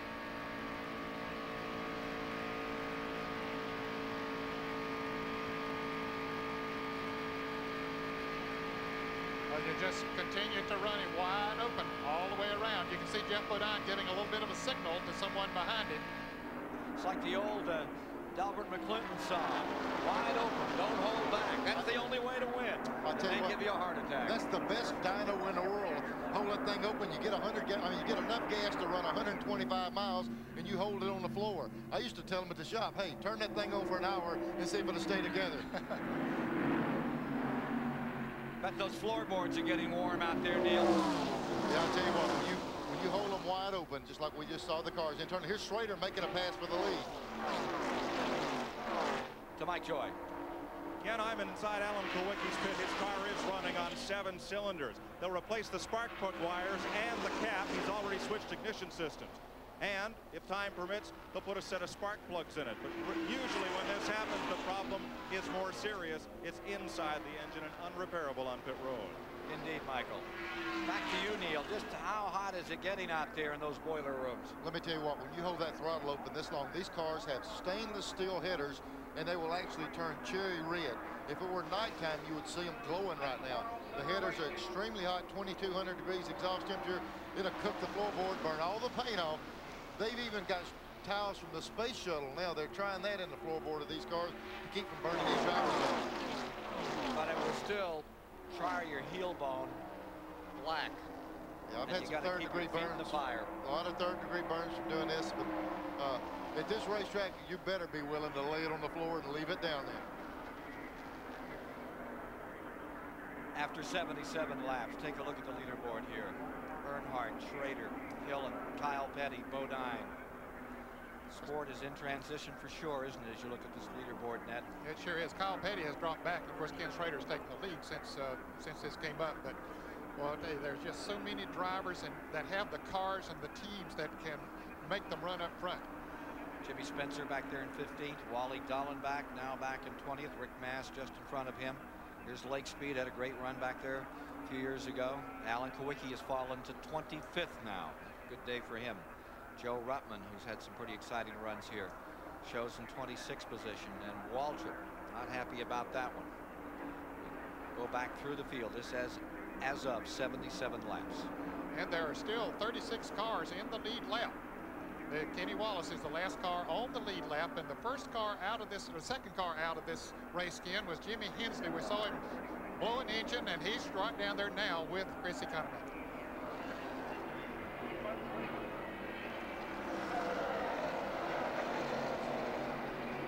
I'm sitting here with Jimmy Hensley. You hear me, Jimmy? Yeah, I hear you pretty good. Why are you here? Why not you on the track? Well, we had a little problem. I think we could have left rear tire down. We thought the motor everybody thought the motor blew because a lot of smoke, but I think the left rear tire cut down and caused me a spin going in turn 1. You know, got the wall pretty hard. I hate it for Jimmy Means. You know, he got hurt Wednesday in practice, and he gave me an opportunity to drive his car, and I hate it for Napa Auto Parts at first race, but you know, we're just hanging on to the lead draft, you know, just running pretty decent. But Jimmy, we've seen cars hit the wall 100 times. What is it like in the cockpit when one of those things backs into the wall and comes to a sudden stop on the part of the driver? It's a pretty good joke. You know, about like falling off a 2-story building on your back or something. It's a pretty hard hit. But, you know, fortunately, I didn't get hurt. You know, I got hurt here last year, but this particular time, you know, everything's intact and just bruised up a little, but I'm fine. You've been watching the race today. How do you think it's going? You got any ideas on who might wind up winners? I tell you, the lead draft looked like that black car's still running pretty good. He's won about everything down here this week. He's going to be pretty tough, I think, today. Thank you for coming by, Jimmy Hensley. Better luck next time. And now, back topside to Ken Squire. Take a look a moment ago at Earnhardt having a little bit of a problem here, and only a master would have made this save. Again, this is the first time all week I've seen this car slip. Look at the back end jumping around on this race car. That's the first time since we've been here we've seen a loose condition or whatever caused it on that car. He had his hands full. HILLIN took the lead, but here he comes right back. Well, he doesn't want to stay down there long. And Neil, you wonder, you know, most of them only change the right side tire during the pit stop, and those left side tires take a pretty good beating here on this racetrack. They really put them to work, and you wonder if maybe they're getting a little hot and worn now, and that's causing the cars to slip around. Ned, that's a good possibility. When we talked about these spoilers driving these cars down in the ground, they might get a little bit more tire wear than anticipated. So I think you'll see them going maybe 4, surely lefts when the next stop. The man on the move, however, is Bobby HILLIN, driving like a man possessed. And indeed he is. For this morning, he had a Valentine's car from his brand new 2-week-old son, Luke. Big day for Bobby HILLIN. Luke's back watching him right now, North Carolina, Mother Kim, and hoping this is going to turn their way for the Donlevy team. We'll be back with more live exclusive coverage of the Daytona 500 on CBS Sports after this message and a word from your local station. The Daytona 500 by STP is sponsored by the First Brands Corporation, makers of STP, Prestone, and Simonize. Craftsman, a line of over 1,600 hand tools made in America, guaranteed for life. And by Haviland Formula 3 Motor Oil. Add more life to your car. Take a look at these leaders. Earnhardt, HILLIN, BODINE, SCHRADER, Michael Waltrip in the top 5 after 83 laps have been completed. And further back, Elliott, Kyle Petty, Jarrett, Morgan Shepherd, Ernie Irvan. How good a race is it? Consider this. We're not halfway. And there have been 22 lead changes. A year ago, 15 lead changes in the entire race. Here you see the rookie, Jeff Gordon, had such an outstanding run and led in that very first lap. And now that car seems to be falling away. He's back in 19th position at the present time. I don't think he's having a problem with the car. It was a pit stop. When he pitted, they were in contention, and I don't think they really got it back up and out quick enough. Well, he ran with Dale Jarrett and Ernie Irvan in a draft, trying to catch the leaders for a little bit, Neil, but then the car appeared to get loose, and he eventually lost the draft, and now he's just running out there by himself and totally away from everybody else, and that really hurts. Earnhardt stays in front, and look at Bodine dive to the bottom of the track. The 86 500 champion. He's coming. In the 125s, Bodine was the man that could put the heat on Earnhardt. He's been one of the guys we felt like could race with him. And Earnhardt also said after the race that his car felt better, more stable with Bodine following him than anyone else that followed him that day. So I'm sure he was happy to see Bodine pull up there, not beside of him. He'd like to see him pull up there and run along behind him. That's what's unique about these cars. Everybody wants a Chevrolet to follow Chevrolet in the manufacturers. Ford follow Ford. But that driver, through the seat of his pants, can tell what is the best car to have behind him. He'll get him a good buddy, and they'll work together on this. Kyle Petty is back in 5th. Schrader falls to 4th. Bobby HILLIN 3rd. Schrader getting back in this mix. 2 other cars have gone a lap down. We have 34 cars in the lead lap. Kenny Wallace and Chad Little were just lapped a few laps ago, but still a lot of cars in the lead lap as we approach the halfway mark. 34 cars as we come to halfway, and the top lap. It's quite a story. Here's David Hobbs. Well, I'm down in Junie Dunleavy, Bobby Hillin's owner. Junie, you're having a pretty good run today. You're having a pretty good run today. Oh, we're having a good time. Highlight Myers has put quite a bit of life into that team, and everything's looking real good. You've had some interesting drivers over the career. This looks like one of your best choices. Bobby is first class. We came down and tested with him. He ran quick, and he's running pretty good today. Fords look good today. They, if they get hooked up, they may be able to do something at the end of the race. Well, there you have it. Junie Dunleavy from Richmond, Virginia, and now down to Mike Joy. David, let's mention first Kenny Wallace, the rookie, has broken a valve spring. He's on 7 cylinders. Fuel mileage is very important. After a stop, the teams will weigh what gas is left in this can, calculate how much fuel was used, and when they'll have to stop again. They used to put this thing on a bathroom scale, but no more. They suspend it from this hook. An electronic transducer makes the reading. It goes up this wire to where nobody knows, only the race team, into a computer. 13th place, Ernie Irvan. 1991 500 champion on pit road. Went only 40 laps that time. That compared with 50 laps the first time, Ken, but I tell you, he was beginning to slip back in the field a little bit. I expect those left side tires were really getting worn on him. They are changing all 4 tires on the car this time. STP Race Cam giving us these pictures, and it's in 20 and 6/10 seconds that Ernie Irvan leaves the pits and gets back into the 35th Daytona 500. Ned, it looks like you read that earlier. The tires have got to be giving them a little bit of trouble for them to make that quicker call. What a great shot as they're coming to speed. You saw him stay below the white line there, Ned, and as he came out, began to blend in. That field just rolling down by him. That shows you just how fast they are going. Now, he is a lap down now. Of course, others will have to pit within the next 10 laps if they got them full of fuel, and I expect most of them did, so most of them will expect to go to about the 100-lap mark, which would be halfway on this race. When you have to make a move like this, the only thing you're hoping to say, man, let this thing go green for a while. But I tell you what's so frustrating about this thing, Ned, is you see those guys going by, you're going up through the gears, shifting, winding that motor hard as it'll go, and they're just driving by you like you're sitting still. And like I said, it takes over a lap to get them back up to full speed again. They're saying he cut a tire. That's what brought him in. Yeah, the car was getting looser and looser, so that he did have to come in earlier than he expected to. Ernie Irvan. A lot of race car drivers, if they have a flat or anything happens to that tire, they just say, I cut a tire. It's hard to get a real read on what happens. They might be worn out. Now, are you surprised? We've only had 2 cautions, one for an engine if you're just joining us on Dick Trickle's car, and then Hensley crashed. This has been incident-free and in such tight competition, Ned. Still 33 cars in the lead lap. I'll tell you, that's amazing.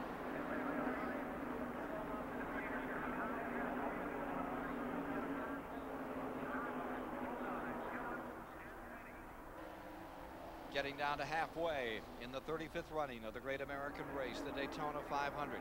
This is the battle for the lead at halfway. Five laps away this time by. Kyle Petty ducks to the inside. Amazing, that car. Remember, it's set on the pole when the day started. Earnhardt's right beside it. Dale Jarrett's moving back into it another time.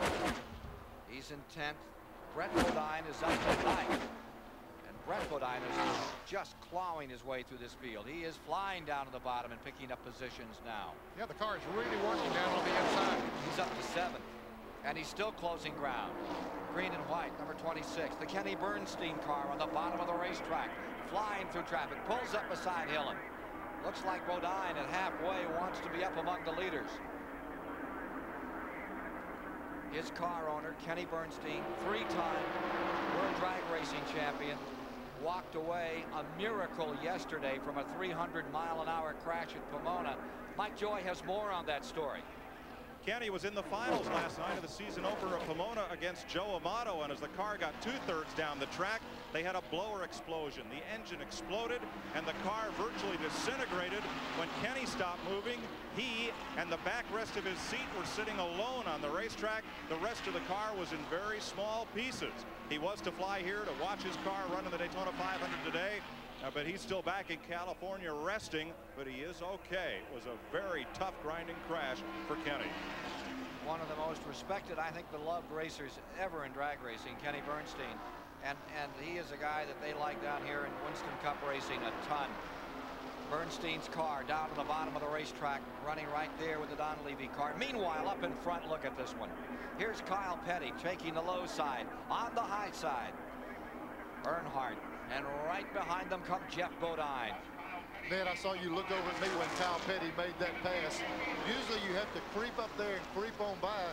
Kyle Petty drove by Earnhardt like he was tied to a tree when he took the lead just a minute ago. That car also is working well down on the inside, as is Brent Bodine's car. He just has a good setup for the bottom side of the racetrack right now on those worn tires, and it's working really good for him. You know, a lot of times we have a big halfway bonus, and maybe that's why he decided to get up there. We're coming close to the halfway point of this race. There's a bit of smoke coming off Bill Elliott's number 11 with the Junior Johnson team as we check the lap time here, Ned. They're coming up. Kyle Petty is about to put a lap on Alan KULWICKI, who is having problems. KULWICKI is in 33rd place. There you see the 33rd place going a lap down. Of course, he has lost a cylinder, running on 7 cylinders. Top 3 cover the line. 48.6.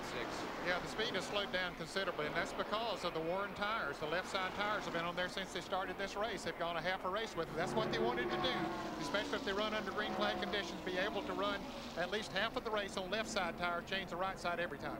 Elliott on pit road. Bill Elliott brings number 11 in. And some smoke coming out the exhaust pipe on that car. Yeah, he's got a problem there with that right side engine. Looks like he's dropped a cylinder. Might be a valve or something, but they've got a problem on that right bank.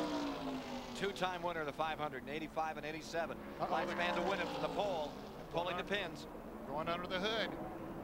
Well, this is a tough break for Bill Elliott. And you saw Horton, number 32, getting back in it again. It's halfway right there. There was a race to the line. It was hard to tell who led it. It looked like maybe Earnhardt and Kyle Petty was almost a draw. That was the halfway mark. Think you want to split the money? Here's David Hobbs. Johnson himself trying to cool this engine down with a water hose, but it seems to be blowing oil back badly. It must have blown a piston, or at least the rings. There's oil all under the engine cover there. The mechanics are looking, they can see the oil on the hood of the car above Mike Beam's head there. It's obviously blown off the filler cap on the left-hand bank of the engine there. They don't seem to be looking too excited about it. I think they're going to wheel it away. This is the second time this week that this car has suffered from severe oiling problems. We were told the other day they were using an experimental oil system, although we all thought perhaps they'd left a cover off. Pit stops coming up. Front of the field coming in. Earnhardt coming in. And everyone's going to make it in this time. Let's see who's going to grab the lead as they come by. I think it'll be Kenny Wallace going back out in front. No, he went left down a little bit ago, so it couldn't be him. 28 will take it. Davey Allison will be the leader now. We have some 20 cars on pit road. Is that the first time Allison has led today? He'll get 5 bonus points. Mike Joy. Dale Earnhardt getting right side tires. This will be a 4-tire stop. Just past him, Mark Martin is getting also 4 tires. Right behind, Jeff Gordon has brought his car into the pits. Sideways pit entry here, and he will get just right side tires. Second can of gas up and going in. Little early getting that first can out. They may not get quite a full load of fuel for Gordon here. Little trouble pulling the fender away on the right front. He ran over a little piece of debris there with that spoiler. They've got him down and away. Not a terribly quick stop, but it shouldn't hurt him too badly. They were working on the car, putting tape on the thing. They were trying to work on the car. Evidently, it's a little pushy or something. They were changing some stuff. Really couldn't get a good. I couldn't really see exactly what happened, but they were working on the front of the car. Davey Allison became the 12th different leader in the 500. Now on pit road. Number 27 now takes over in first place. Hut Strickland in the second Junior Johnson car. This was a Sterling Marlin ride with different colors a year back. Hut Strickland out of Alabama, now driving for Junior and leading in the 500. Here's Mike Joy. Ken Davey Allison got 4 tires as well. Jeff Gordon had complained his car was handling badly in the draft. It had developed a bad push. That's what we've seen all week when cars run a long number of laps under green. So they tried to loosen his car up a bit. Most all the tire temperatures I've been seeing are about the 165 to 180 degree mark. No real problem as far as that's concerned. Thank you, Mike. And there you see plumes of smoke coming out of the Elliott car. She's been on pit road a considerable amount of time, over 3 minutes now, Ned. And of course, that has taken away any chance he'd have of winning this Daytona 500. Boy, that thing is so hot. They had the radiator cap off. It's so hot he won't even take water in. Let's go down to David Hobbs. They got a big problem there. They tried to fill it up. They got smoke pouring out both exhaust pipes. We thought at one stage that one of the cylinder head gaskets had gone. Well, obviously it's not that. It's something throughout the whole engine. They tried to put more water in, but you know what it's like when you take the cap off. You just cannot get the stuff in there. So they're dejectedly pushing the car away. Bad start for the Bill Elliott 1993 season. Over 4 minutes and going behind the wall. Bill Elliott. They jokingly named that car the Valdez the other day after the oil down. Spill. Man, I tell you, it looks like they're having problems right off the bat. Apparently it was overfilled with oil in that Busch Clash, and it cost them. Today, something else goes amiss. New crew chief Mike Beam having a lot of headaches starting the year. And at this moment on the track, Derrike Cope, former winner of the 500 in that Cinderella story back in 1990, for the moment has the advantage for the great Cale Yarborough. Of course, he's off sequence as far as pit stops are concerned. He'll be able to go another 7 or 8 laps. Looks like Alan KULWICKI's car has slowed dramatically on the backstretch. Don't know if he's going to be able to continue on. He had lost a cylinder earlier, and look at him, the 1992 NASCAR Winston Cup champion, going very slowly. Could have run out of gas, but we'll see what the situation will be. There's Harry Gant being shown in second spot at the present time with that number 33. Of course, he too is off sequence on his pit stops. Davey Allison looks like he's coming in. That would be an unscheduled stop. Definitely. He made a pit stop not too long ago, and having to come back in. Here's Mike. You're right, fellas. Davey thinks that the right front tire may be going down. At first, they thought it might be just a difference in the air pressures from the set of tires they had on previously. But the spotter stationed high atop the grandstand called in and said it looked like the right front was soft. So rather than take a big gamble, they decided to bring him in here. This will hurt his chance of winning, but greatly increase his chance of finishing the 500. Those STP race cams giving us these pictures as Davey Allison comes back on the track. And the leaders are coming around, Ken. He's going to go a lap down. And, boy, that is tough to make up here at Daytona. Then we saw him take off. We saw that fuel flying out the back of the car as he took off. You talk about frustrating. He's running as hard as he can go, and they're driving right on by. Hear him shifting gears just as much as he can wind it up, but he did go a lap down. Here come the leaders.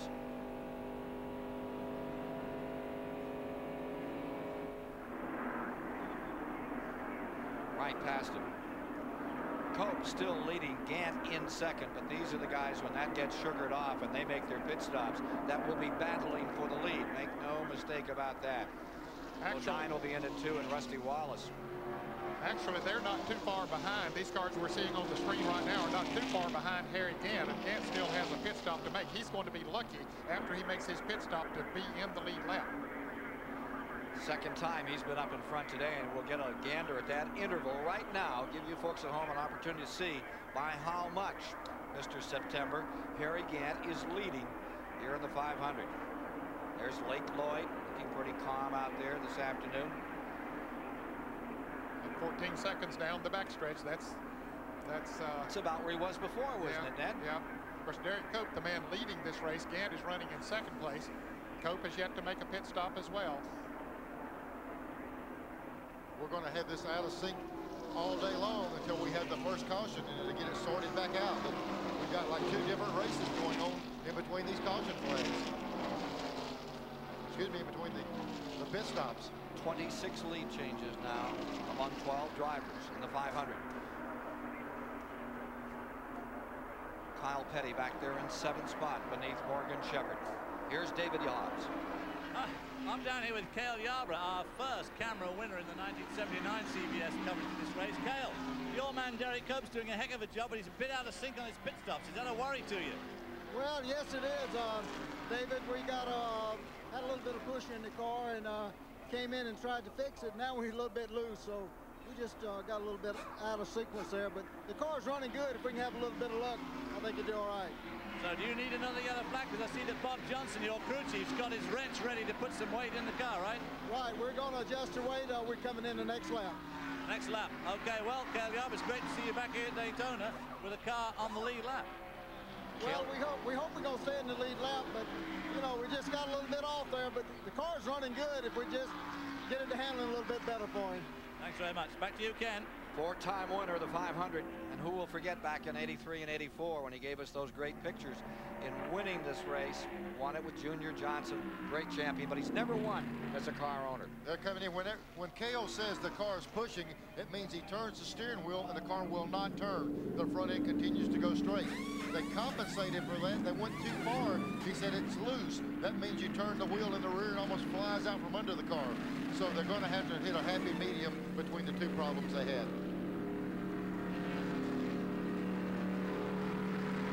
Changing all 4 tires. One of the crew members talking to him. There he goes.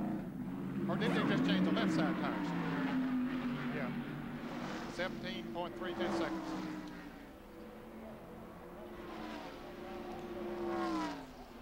Here's Chris Economaki with a very unhappy driver.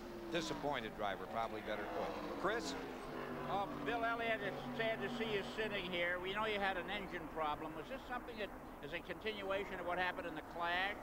No, by no means. The Clash was just an oil overfilling problem. You know, today we were just kind of running along there trying to bide our time.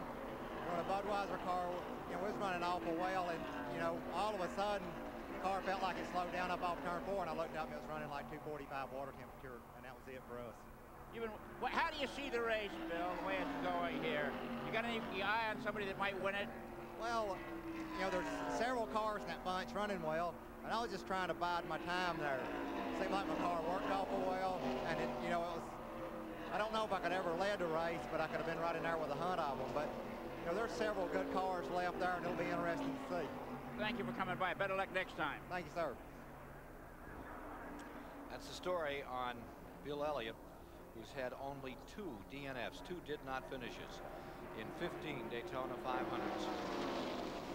Continue to watch Kyle Petty working it out here, running right with Earnhardt. And as you watch Kyle, note that he's just behind that Gant, number 33. And Kyle has just taken the lead, passing Harry Gant. Of course, Gant yet to make a pit stop, but he'll have one coming up here very, very shortly. Earnhardt in 3rd, Bodine is in 4th. Daytona 500. Looks like it's going to be the typical Daytona 500, a barn burner to the finish.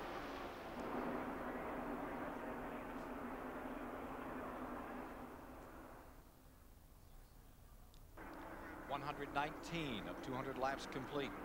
Kyle Petty maintains the lead over Dale Earnhardt, and as you look at the standings, Bodine 3rd, Wallace 4th, Shepard 5th. Further back, Martin, Irvin, Brett Bodine, Hut Strickland, Bobby Hillin.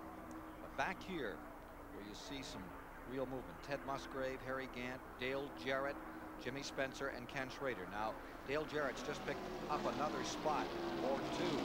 He is run down this lead draft all by himself. Kenny was about 12 seconds behind this big pack of cars, and he reeled them in without any help.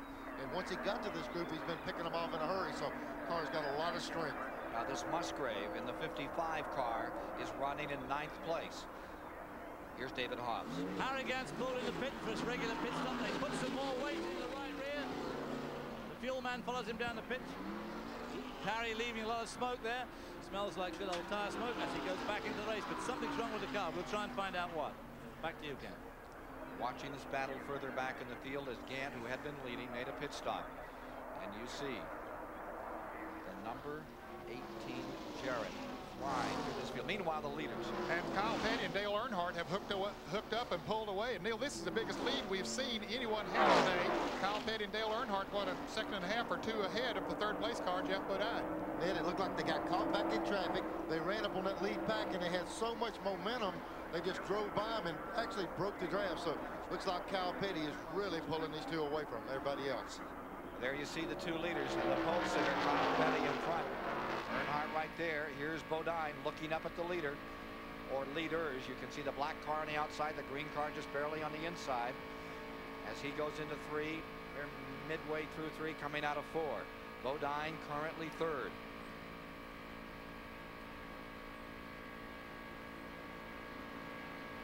Roof camera from Bodine's machine. Interval 2nd to 3rd stays about 2 seconds. Boy, I'll tell you what, Ken, that little bit of distance we seen there seemed like it's just miles and miles away from you. You're trying to reel him in, you're talking to that race car, but there's just nothing you can do but hold it on the floor. Davey Allison on pit road, defending Daytona champion. Trouble here. Having major problems here today, Ken. This is another unscheduled pit stop for Davey. Just prior to this, I noticed him coming out. Look at the fuel coming out the overflow as he takes off. But I noticed off turn 4, he almost got into the wall. So that car is not working at all like Davey would like to have it. A lap down as he came in, and he's about to go a second lap down as the leaders are coming after him in turn 1. Here's Mike. That was Davey's third stop in about 20 laps. When he came in to replace those right side tires, they were not very well matched up with the lefts that were on the car. He said the car started to dart around real badly, and as you explained, he almost caught a piece of the wall. So they came in and put left side tires on it. It's been a long day for the defending champion of this race. Leaders run him down.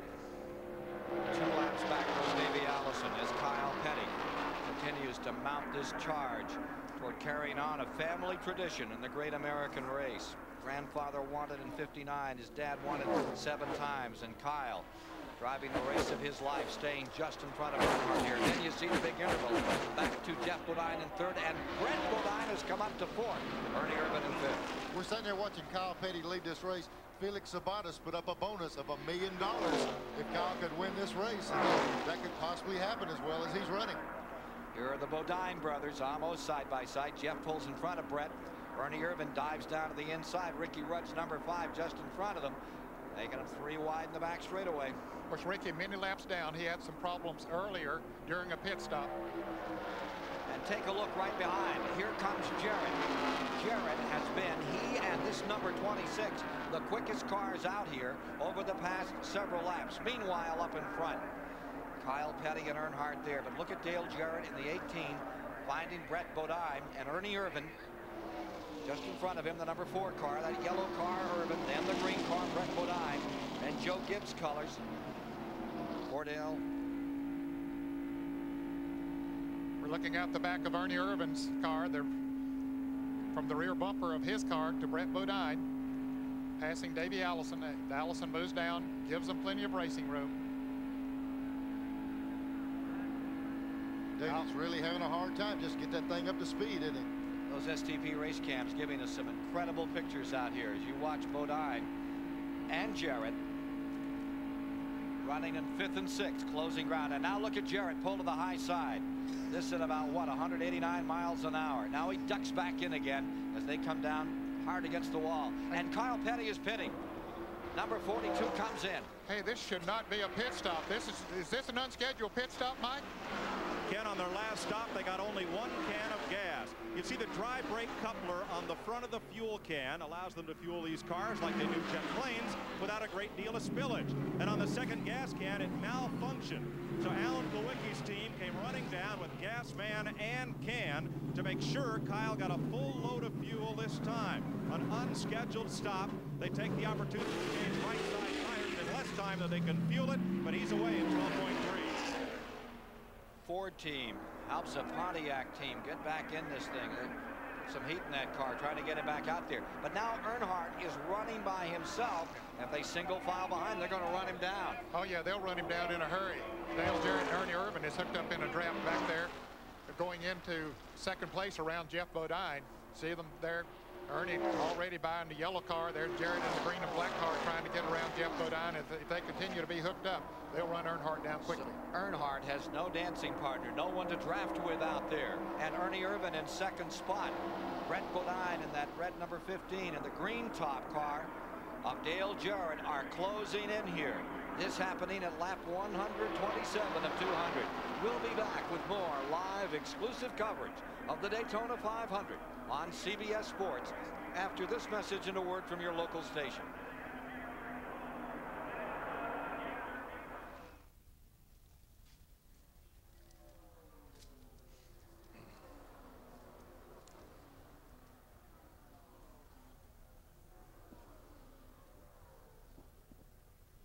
We're back with you on Under Caution for the 3rd time today. Talk about your midway thrills. The ride just taken by Sterling Marlin was something out of turn number 4. This car number 8 breaking loose. Take a look here. Looked like Wally Dallenbach got into the wall. Saw 71 Cup cars lifted. Boy, there goes up in the air. There's Sterling up in the air. Looked like they might have lifted because that accident in front of him, and he got it backwards. Indeed. There. Got it in the grass and kept it coming around. From another angle, take a look. Whoa.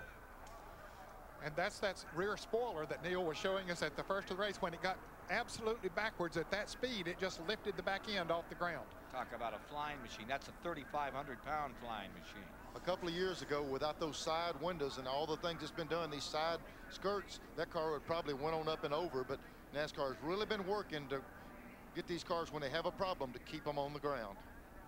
Look at it again in normal speed to the guy who finished second here in 91 to Ernie Irvan, Sterling Marlin. And take a listen to this.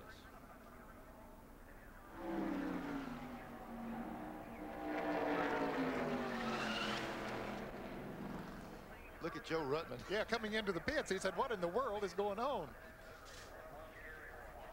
Yeah, before that area, we just saw him slide down on that pavement. That used to be grass, and when that grass was there, the air would get on the cars, turn over. NASCAR paved that area, and it really helped set that car back down. Saw some very nasty accidents up there before. Lucky Sterling Marlin. Leaders all coming in. Let's take a look at the leaderboard as you watch feeding time for the Elephants here on pit road. Earnhardt, Irvan, Jarrett, Bodine, HILLIN were the leaders at lap 129. Mike Joy has more on pit road. Earnhardt's crew at work. They call them the Flying Aces, and you're about to see why. David Smith on jack. Chocolate Myers tosses that empty gas can. Bobby Moody will lend. New crew chief Andy Petrie. Tire changing there. Left side's off. Car is all the way up in the air. Tires were off before it was. Hammer hold those lug nuts. Down he goes. He's gone. So are the Bodine brothers. You know, we just saw earlier, Ken, Ricky Rudd's transmission or rear end brake taking off. Everybody says, well, why do they do that? Why do they spin the wheels? These cars have got such big, tall, high ratio gears, you just got to rev the motor up and just drop the clutch like a drag car, or you just can't get it rolling. Mike Joy. They're trying to find the misfiring problem on Alan KULWICKI's car. Earl Parker of Champion has brought them a tool to measure the electric flow through those wires and see if the plugs are all firing properly so they can find which one to change, or at least which cylinder has the problem. If we got an opportunity to take another look at that Sterling Marlin incident, I think that Michael Waltrip was the one involved. I thought for a moment it might have been a Bill Parsons number 41, but it looked like Mike was in there with Dallenbach on that incident up in turn number 4. And we also noticed just a moment ago the Ernie Irvan crew was out here. They see, I don't know if they were waving, give their guys some confidence, or if they were concerned about something as he came back on the track. The Ernie Irvan car. Here you see Davey Allison coming back out again as well. Let's take a look at this replay another time here. Well, we can see Joe Ruttman headed to the pits, and there is the Dallenbach car about to get, he did get into the wall, and I guess Sterling Marlin must have let off, and Michael Waltrip hit him in the rear, and that sent him in the spin and up in the air. You're right, Ed. Ruttman had to say, what in the world? This guy's going by on the left backwards. Now, this is a break for Kyle Petty. He had just made that green flag pit stop, but he stayed in the lead lap. So now he's back on the same sequence as everyone else as far as his pit stops are concerned. Only thing is, he's back in the pack, but that car's awfully fast. I think he can come back up through there. Here's David Hobbs. Richard Petty, your son there had a bit of a lucky break with that accident. What do you think about his day so far? Well, he had a bad break because he shouldn't have been in that position. They had a little problem in the pit, had to make an extra pit stop. So, you know, everything's looking good so far. And your car, Rick Wilson, you had to stop then, all 4 tires have changed. You didn't change the car at all, did you? Well, what happened to begin with, the car got loose, but the main thing, we made a bad pit stop the first time and got him behind. He's been running as fast as leaders. He's just been about 12 or 14 seconds behind, but hopefully we got him hooked up now. We'll find out right quick. You did this race for 32 years. This is the first time you haven't done it. I mean, how are you feeling about it? Do you feel a bit sad? Well, no, I tell you, as aggravating as these cars are and the way they got them with the restrictor plates, I'm glad I'm watching and not out there. Okay, thanks very much, Richard. And back to Ken. Richard's car is running 23rd. There are 28 cars in the lead lap. And right now, let's try to talk to the man in 4th place. Jeff Bodine, Ken Squire, do you read us here, sir? Hi there, Ken. How you doing? How are you doing is the question. Well, I'm doing fine. How about everybody watching out there and across America, around the world? Isn't this a fun race? Are you having fun? I'm having a ball out here. How does this compare to that bobsledding you're involved in? Well, you know, and a bobsledd's not scarier, I think. Of course, I've been in some pretty scary spots here today, so maybe it's about equal, but we're proud of the bobsled. The fellas are over there in Europe now testing and getting ready for the Olympics next year. It's a wonderful thing that you're doing there, but let's talk for a moment about what you're doing here. That car has looked very stout. Do you think you have enough to carry it up front, Jeff? Well, we're up front. The problem is getting by these GM cars. As you have been watching, as soon as I get in front of them, they just seem to blow right by me. Don't really have enough get up and go to stay out in front, but, you know, we'll ride here, do the best we can, hopefully be in a good position at the end to make a move. Jeff, did you realize you're running side by side with your brother there? Yeah, I wanted him to get behind me to help me push me up, but, hey, we're racing out here, and, you know, we're trying to work with all the Ford cars and let those GM guys work together. That's worked pretty good sometimes, but every once in a while we don't get the right cooperation we want. Well, thanks for taking us hitchhikers along. Let's go over to Mike Joy for just a moment. Well, Ken, 1 year ago, Jeff walked along the starting grid of this race with me after watching Olympic bobsledding on CBS. He told me, says, I want to go drive one of those things.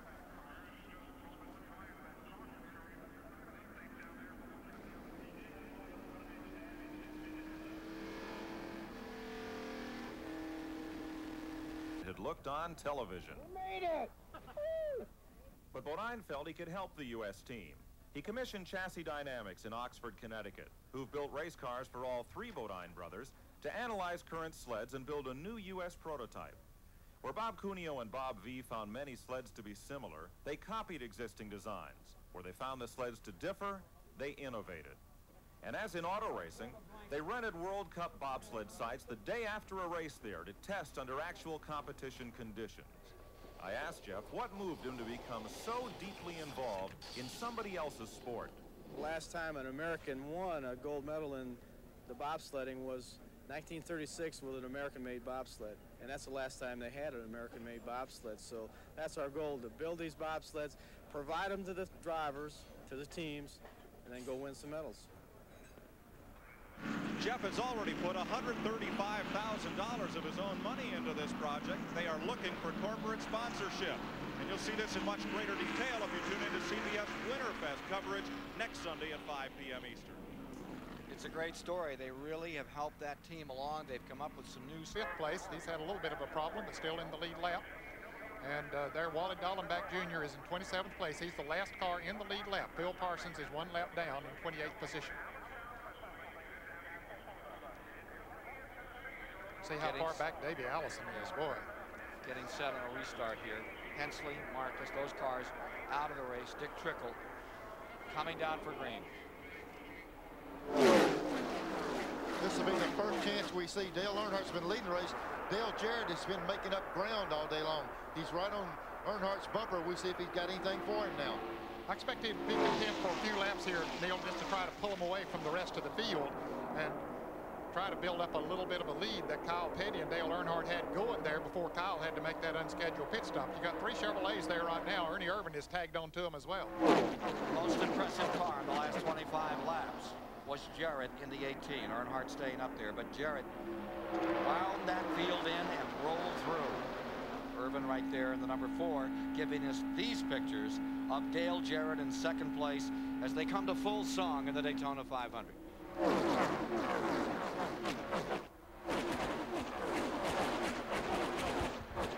Still going fast on the 4th turn. No speed limit at Daytona today as Earnhardt stays out in front. Jarrett's in 2nd. Ernie Irvan in 3rd and Bodine in 4th. You know, they offered me the job to run that camera coming off turn 4. You think they were telling me something? Yeah. Whoever's hanging onto that thing better run. It's got to feel good, though, to be in the midst of that and know you're among the very best, Neil. I'll tell you what, these guys here have worked so hard this winter. Every one of these top teams, they've been working themselves to death to get these cars going, and now they're getting to see what they've got. And I'm telling you, the thing's going to shake out.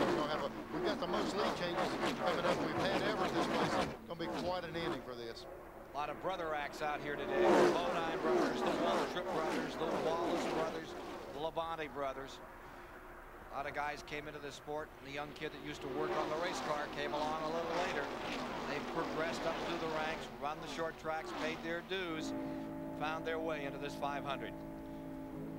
Rick Wilson with the STP race cam, and that car number 42 continues to wind its way back into this field, currently being shown in 17th position. Right in front of him, Derrike Cope. There's Harry Gant down to the bottom in the 33. Boy, we see Gant on the inside. He's had problems all day long. They just can't get the car running like he needs to, and they're just going right on by him. But strategy has let him lead this race on a couple of different occasions, but he has not been up to speed. It was just gas mileage and making an early pit stop during a caution that put him in that position. The deal we had earlier, the out of sync, is out the window now. We had this caution, and it pretty well got everybody where they'll be pitting together again now.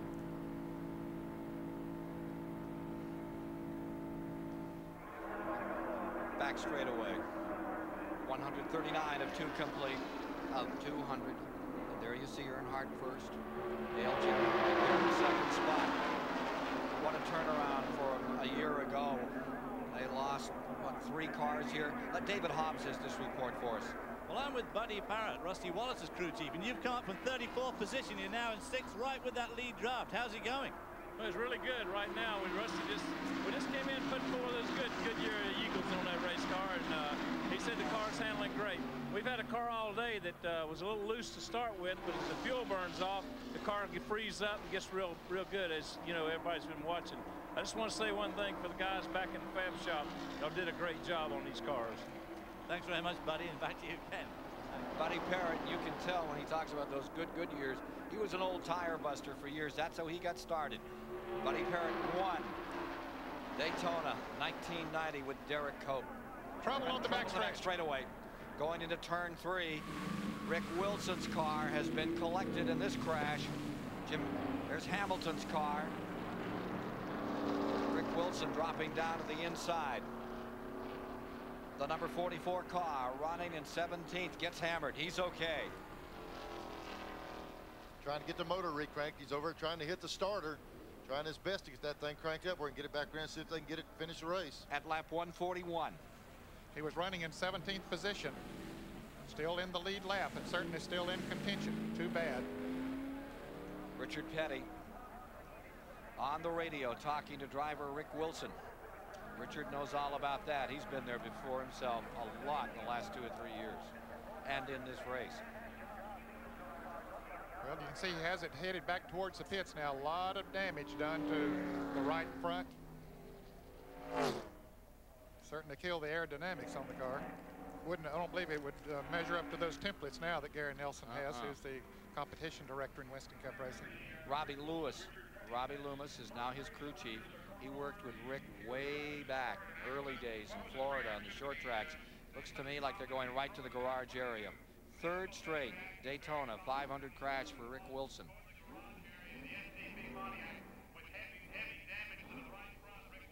(1992) he had a crunch up in turn 4.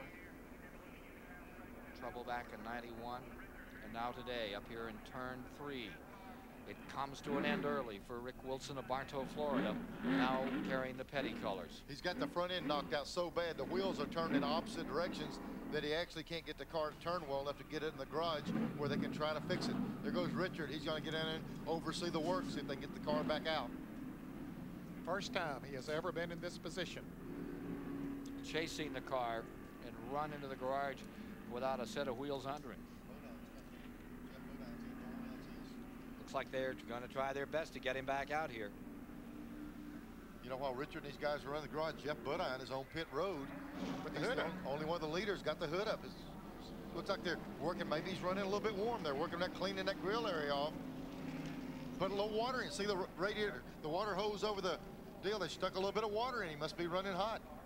86 champion of the 500. Let's take another look at what happened up here in turn 3, folks. They're working on that car 44. There you see Richard all around it. Here's what created this disaster for the Petty team well, you today. can see Rick Wilson was down on the inside at the very top of the screen. There were 3 abreast going into that turn, and it looks like he He just clipped someone going into the turn. Bobby Hamilton was up on the outside. That's the bright pink car you see, or they're calling it pink. It looks almost orange, but they stayed together up on the high side of the racetrack for a pretty good little bit. Thank goodness this is the aftermath. Yeah, it's a good thing they stayed up there, Ken, because if it came, look at the traffic coming by. Good thing they stayed up long enough for that traffic to clear, and then the track will actually sweep it clean. They'll come off that banking. Rick gets it right up against the wall, and then he cuts it down after one clears them. From Wilson's car, we're going to see what happened. Well, here we are running down the backstretch in single file, or at least it appears that way. Rick up next to the wall, and well, that's when he gets into the wall. He had gotten single file then, but going into the turn, he was actually 3 abreast. He was down on the inside. Long time before he finds Hamilton there. Yeah. I'll tell you one thing. Hamilton's right up into him by now. I thought there was a second hit. You saw it drive that car forward again. Not true. It just stayed there. There's Hamilton pulling out from on the high side of the track. Ernie Irvan coming into the pits right now as we watch this situation of the 44 car of Rick Wilson. There's Irvan. He had moved up to second place around Dale Jarrett just as the caution was coming out. Here's Mike Joy. We're seeing some interesting strategy played out here. This looks like a normal caution flag pit stop, but it was carefully timed. There are 58 laps left in this race. Ernie Irvan, Tony Glover, engine builder Ron Pittman and their crew feel they can go the distance from here. Barely. So they brought Irvan in now. The rest of the leaders are staying on the track. They will likely pit when the indication is 1 lap to go to be sure of having enough gas to go to the checkered flag in this race. But Irvan, by having pitted right at this time, will end up after the caution flag with better track position and a full tank to go the distance. And track position is going to tell the story. Let's listen again to what happened out here to this number 44 when he got in trouble in the back straightaway.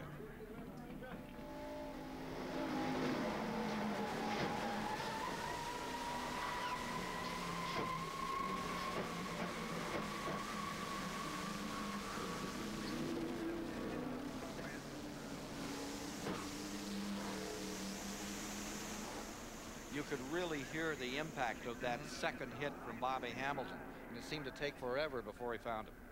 And he was glad that most of the cars had gotten by. He stayed up on the high side of the track next to the wall long enough for the traffic to get by before he came down across the track. He didn't have much control of the car coming back down across the track, and he was just glad nobody was there to hit him. So for Rick Wilson, it's a hard day's work here at Daytona. We'll be back to decide who's going to win it in a moment. Overhead today is the Goodyear blimp making its silver anniversary appearance at the Daytona 500.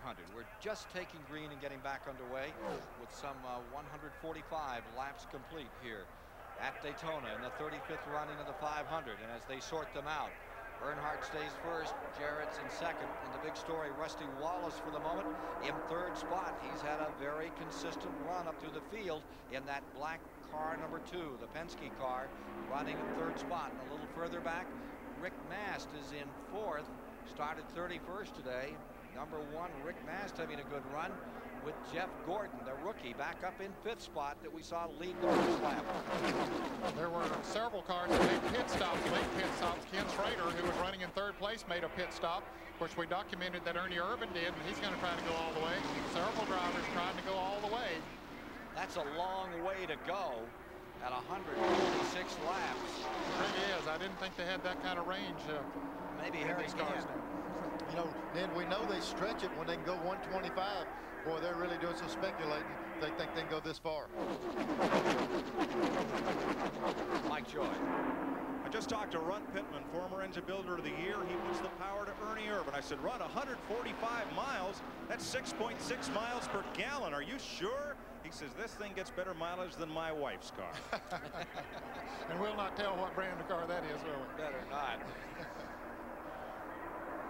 Here you see Earnhardt out in front. There you see Dale Jarrett right with him. The car down at the bottom of the racetrack that they're lapping is the Hamilton car, which was involved with Rick Wilson in that incident in turn 3 that brought out the caution. Now, Kyle Petty was another of those drivers that made a late pit stop, topped off the fuel tank. Average, expecting to go the rest of the way? Average speed at 162 miles an hour. The record 177, Buddy Baker in 1980. What a race we have here. With 25 cars still in the lead lap. You see Earnhardt first. Looking a little further back. There's that number 1, Rick Mast in 4th. Gordon right behind him. And then look at the rest of this field. Here's David Hobbs. This is the tyre off the car of Bobby Hamilton. He got squeezed up against the wall there by Rick Wilson. The bodywork got pushed onto the tyre and sliced it like a tin opener all the way around. But the beauty of these Goodyear radials for this stock car racing is that they have this inner liner. And this tyre has still got all the pressure in it. Obviously, it doesn't work as well as the thing should do. But boy, oh boy, what a great safety feature they have on these NASCAR tyres. But Bobby Hamilton's in the pits yet again to take more bodywork off more front tyre. The car's not looking too good at the moment. Hitting it hard with the hammer there, trying to move that bodywork off that left front tyre where it got pushed onto it by Rick Wilson by that accident on the back straight.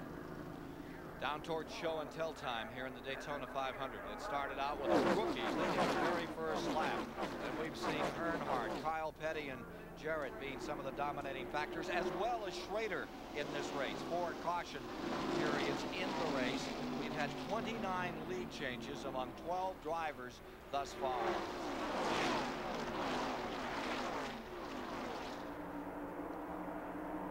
What's impressed you about this 500 so far, Ned?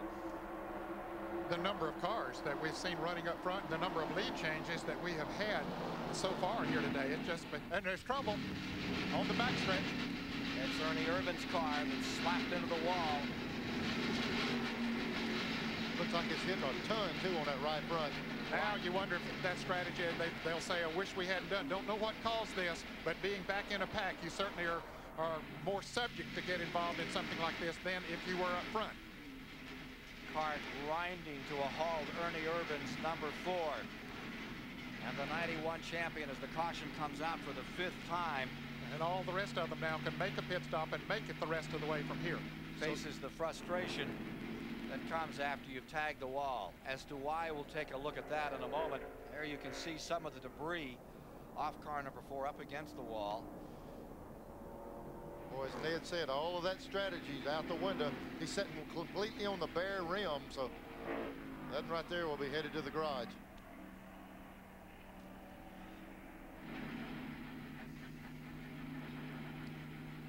All right, let's take a look again at what happened from Ernie Irvan's vantage point. Oh boy, he can't even steer the car.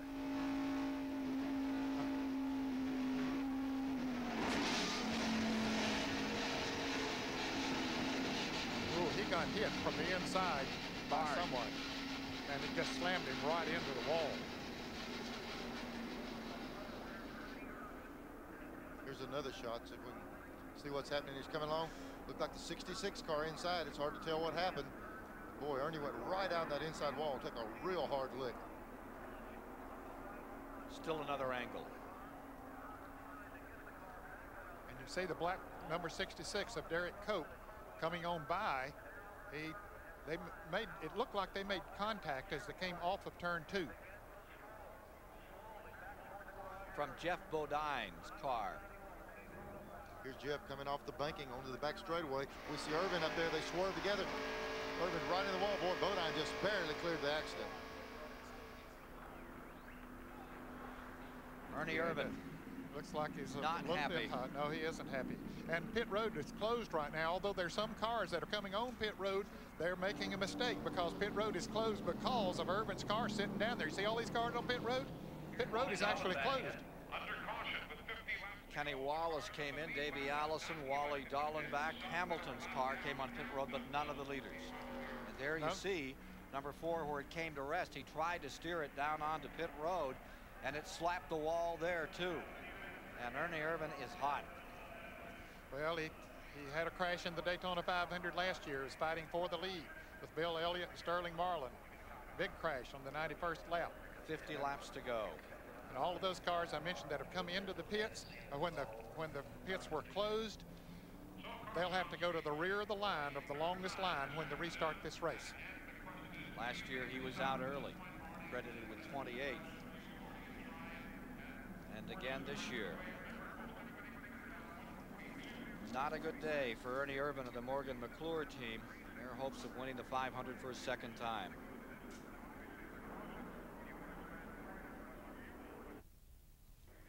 The leaders will be able to go the distance. They'll be able to take on the fuel they need to finish this 500. Won't be in question. And let's take a look at those leaders right now. Earnhardt first, Jarrett second, Wallace, Mast, Jeff Gordon. Of course, Earnhardt and Jarrett, several of those have come into the pits. That's just before they came into the pits. Some more are coming into the pits this time around, but that's the way they were running before they made their pit stops. And with 125 miles to go, 50 laps, actually it'll be less than that. When we get to green flag racing, they should have no problem in going the rest of the way as far as fuel is concerned. In fact, Earnhardt and Jarrett only took home fuel. And actually, Jarrett is in front of Earnhardt. He beat him out of the pits, so Jarrett is in front of Earnhardt right now. And of interest is that Sterling Marlin, as they line up, get set to go again, will start second. Sterling Marlin just 30 laps after sailing off turn 4 in that wild ride.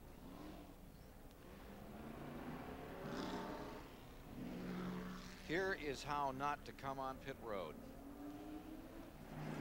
Well, that's Ernie Irvan trying to get his car back to the pits, not knowing exactly how much damage is done, but he knew when he got to the pits and he couldn't steer the car away from the inside wall. He knew that it was over then for the Probably day. No brakes. Bad control arms, all beaten up. Bad day for Ernie Irvan. Here's Mike Joy. Jimmy Makar's one of the happiest guys on pit road right this minute. They were going to stop with an Ernie Irvan and might have been in that wreck, but engine builder Rick Wetzel said would be a couple laps shy on fuel. So you just came in, got fuel only, and beat Dale Earnhardt out of the pits. Quite a job. Yeah, the guys did a real good job. I tell you, we were a little rusty right off the get-go here on pit stops, but we worked real hard. The guys got pumped up, and I think they're seeing our chances get real close to win the Daytona 500, and that's what everybody works real hard over the winter for. So we're sort of in the position we want to be in right now. We're up front, we're full of fuel, we can make it all the way. Like you said, we're really... They come down to the start. Derek Cope, number 66, will be up in front. Sterling Marlin second. Strickland is there in third. Brett Bodine fourth. Unser fifth. Michael Waldrop sixth. Dale is in seventh. That's Dale Jarrett. Dale, as in Earnhardt, is eighth. Rusty Wallace ninth. Morgan Shepherd 10th. Lake Speed 11th. Musgrave is 12th. Wally Dallenbach 13th. And Rick Mast is back to 14th with Gordon now in 15th. Now, there were a number of drivers that didn't pit. They had pitted on that last caution. They could go the rest of the way, so that put Earnhardt and Jarrett back a little farther back in the pack. 16th is Brett Bodine. Terry Labonte is running 17th. Kyle is in 18th. Kyle Petty. Mark Martin 19th. Schrader 20th. Darrell Waltrip 21st. Spencer 22nd. Now look how boxed up these cars, where the lap car of Harry Gant running down on the inside. Derek Cope, he's able to stay with him, and it's got everybody boxed up behind back there. They just don't have anywhere to go. Well, this is when they really got to be careful. We got a lot of the fast cars in the middle of this traffic. They got to weed their way through, but they got to get there as quick as possible. Jeff Bodine has just jumped into 22nd. Jimmy Spencer dropped back to 23rd. Bobby Labonte in 24th. And there are 24 cars in that lead group as we get down to decide the 500. 154 of 200 laps complete. Boy, this is just what these car owners don't like to see these drivers do it, and some of these dads don't like to see this. Right. Big traffic jam right here. It's going to take a while to get it thinned out. There's Earnhardt. Jarrett's already moved to the inside. Earnhardt's trying to get in there with him, see if they can work together. But boy, those cars still running side by side up in front of them. There's just nowhere to go. Just in front of them is Ricky Rudd, some 23 laps down. He had trouble early. Looks like the 42 car and the 25 are laying back some. You see them just back behind this pack of cars. Looks like they're waiting for it to sort out. Kyle Petty and Schrader in the back of this. They may be playing their cards a little closer here, not wanting to get too involved as these cars have run quite a distance today. Now dropping to the inside. Ricky Rudd just dropped out of the way. He's many laps down. He said, I'm not going to mess up anybody that has any shot at winning this race. There's Earnhardt on the outside around Unser. Unser in the middle, the white car. Brave move. There's still 3 abreast as they come out through here. Brett Bodine, that's Bobby Hillin down the inside. There is trouble. Bobby Hillin and Unser get together, sliding through the grass in the infield. Unser's car back on the track. He gets it back down again. Kyle Petty is going to stop it. Oh, and Kyle Petty gets collected. Kyle tried his best to get stopped. He kept watching that car come back up in front of him and thinking that it would stop, and he just right into it. Ned, I'm not so sure they wasn't laying back, but what do you do? He did everything he possibly could and just nowhere to go. The pole sitter, Kyle Petty, finds that Bobby Hillin car after it spun. He had whoaled that thing every way he could, ran out of room. The incident started in turn 4. It has ended all the way down through the tri-oval. Kyle clambering out. Boy, I hate to see his car's coming back at pretty good speed. And we got these drivers out on the track with some liquid out here. Well, Darren Cope was trying to keep Harry Gant a lap down. And $1 million was a possibility. He could have won this race. Bobby Hillin trying to explain, I think. I don't think Kyle likes what went on there.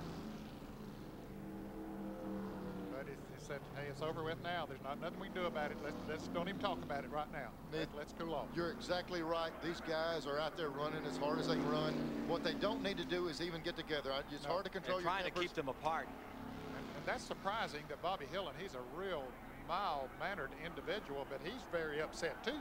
So I don't know what, apparently he feels that the things went against him. Certainly it went against him because his car's down there crashed, but maybe that he had some help in getting crashed. What you've got to keep in the back of your mind, no matter what happened on this racetrack, both of these guys had position to win today, were positioned to possibly win the Daytona 500. It doesn't matter whose fault, whatever, or nobody's fault, still you're going to be upset. The best thing to do is calm down. I'm saying it, and I used to be the world's worst. So. I think he's trying to get away. I don't think he wants to talk to anybody and find out what really happened here. And Bobby Hillin, a victim of this crash that happened long before Kyle Petty came on the scene. We'll try to find out what was said between those two. Take a look at what happened here. This is where it all began. Okay, the light green car of Hillin's down on the inside, and there's Al Unser Jr. went up and clipped Dale Earnhardt and then back down into Hillin, and there they crash together, slide across the grass area, and then Hillin goes back up onto the racetrack as he comes off the grass. We'll see him. Unser goes up first. Well, Unser does go up first, and then here's Hillin going up. Unser gets back down on the grass, and here comes Kyle. He's trying to slow down, doesn't know which way to go. He's got the brakes locked, the car wouldn't cut, and slammed right into him. And he had a man on the inside of him. He didn't have any place to go, but there was nothing that Hillin could do, not thing one. Well, here we come again, Neil. Coming off the fourth turn there, we see Unser move up. They clip.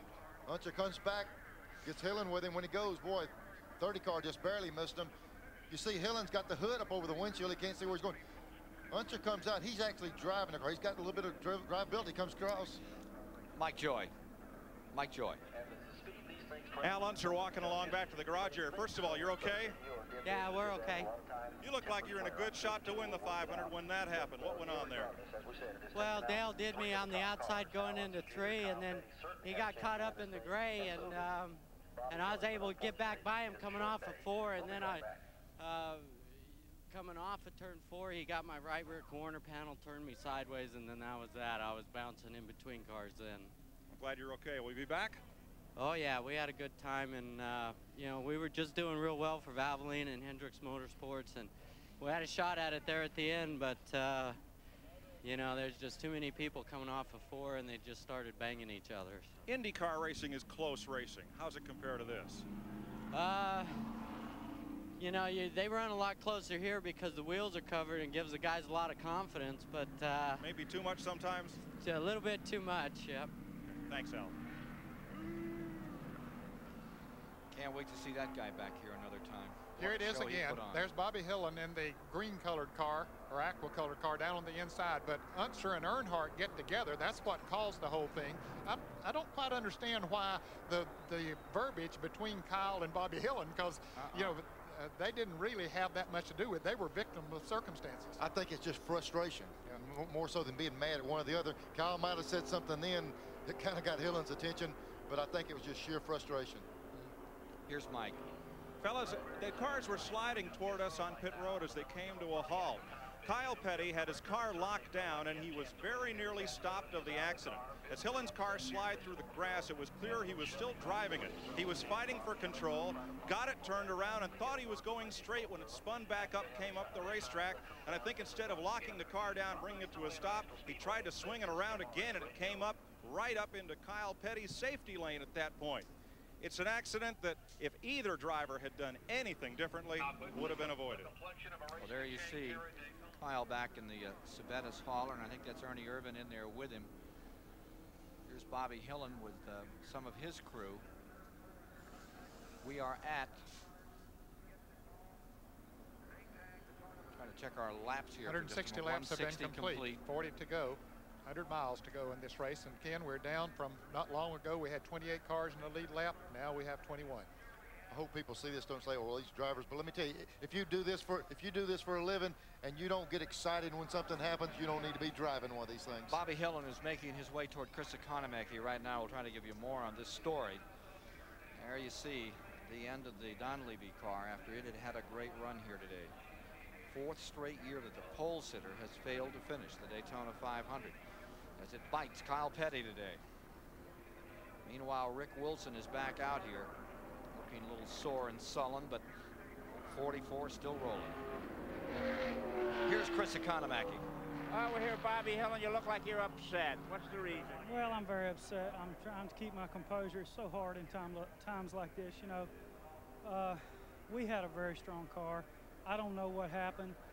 They just all got sideways and came across in front of me, and you know, everybody got on it, and then I lost my brakes going through the grass. I had no idea where I was sliding, and Kyle jumped all over me thinking I let off the brakes, but that's just the way it is.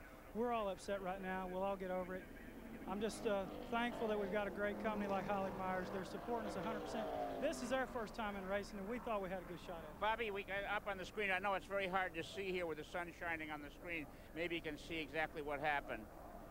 What were the words exchanged between you and Kyle? Well, I just told him I had my foot on the brakes once I was sliding through the grass. There was nothing I could do, and we're just both upset right now. It's understandable. It's just hard to keep your composure when you think you have a chance to win the biggest race of the year. I just thought it was so close. But Bobby, you know why it happened? Say that again? Why did it happen, the accident? Well, there's only a few laps to go, and we're all racing for the win, and there's guys up there that haven't been up there that long and racing with these kind of cars, and you know, everybody's fighting hard. It's just one of those things. Okay, thank you, Bobby. Let's go to David Hobbs now.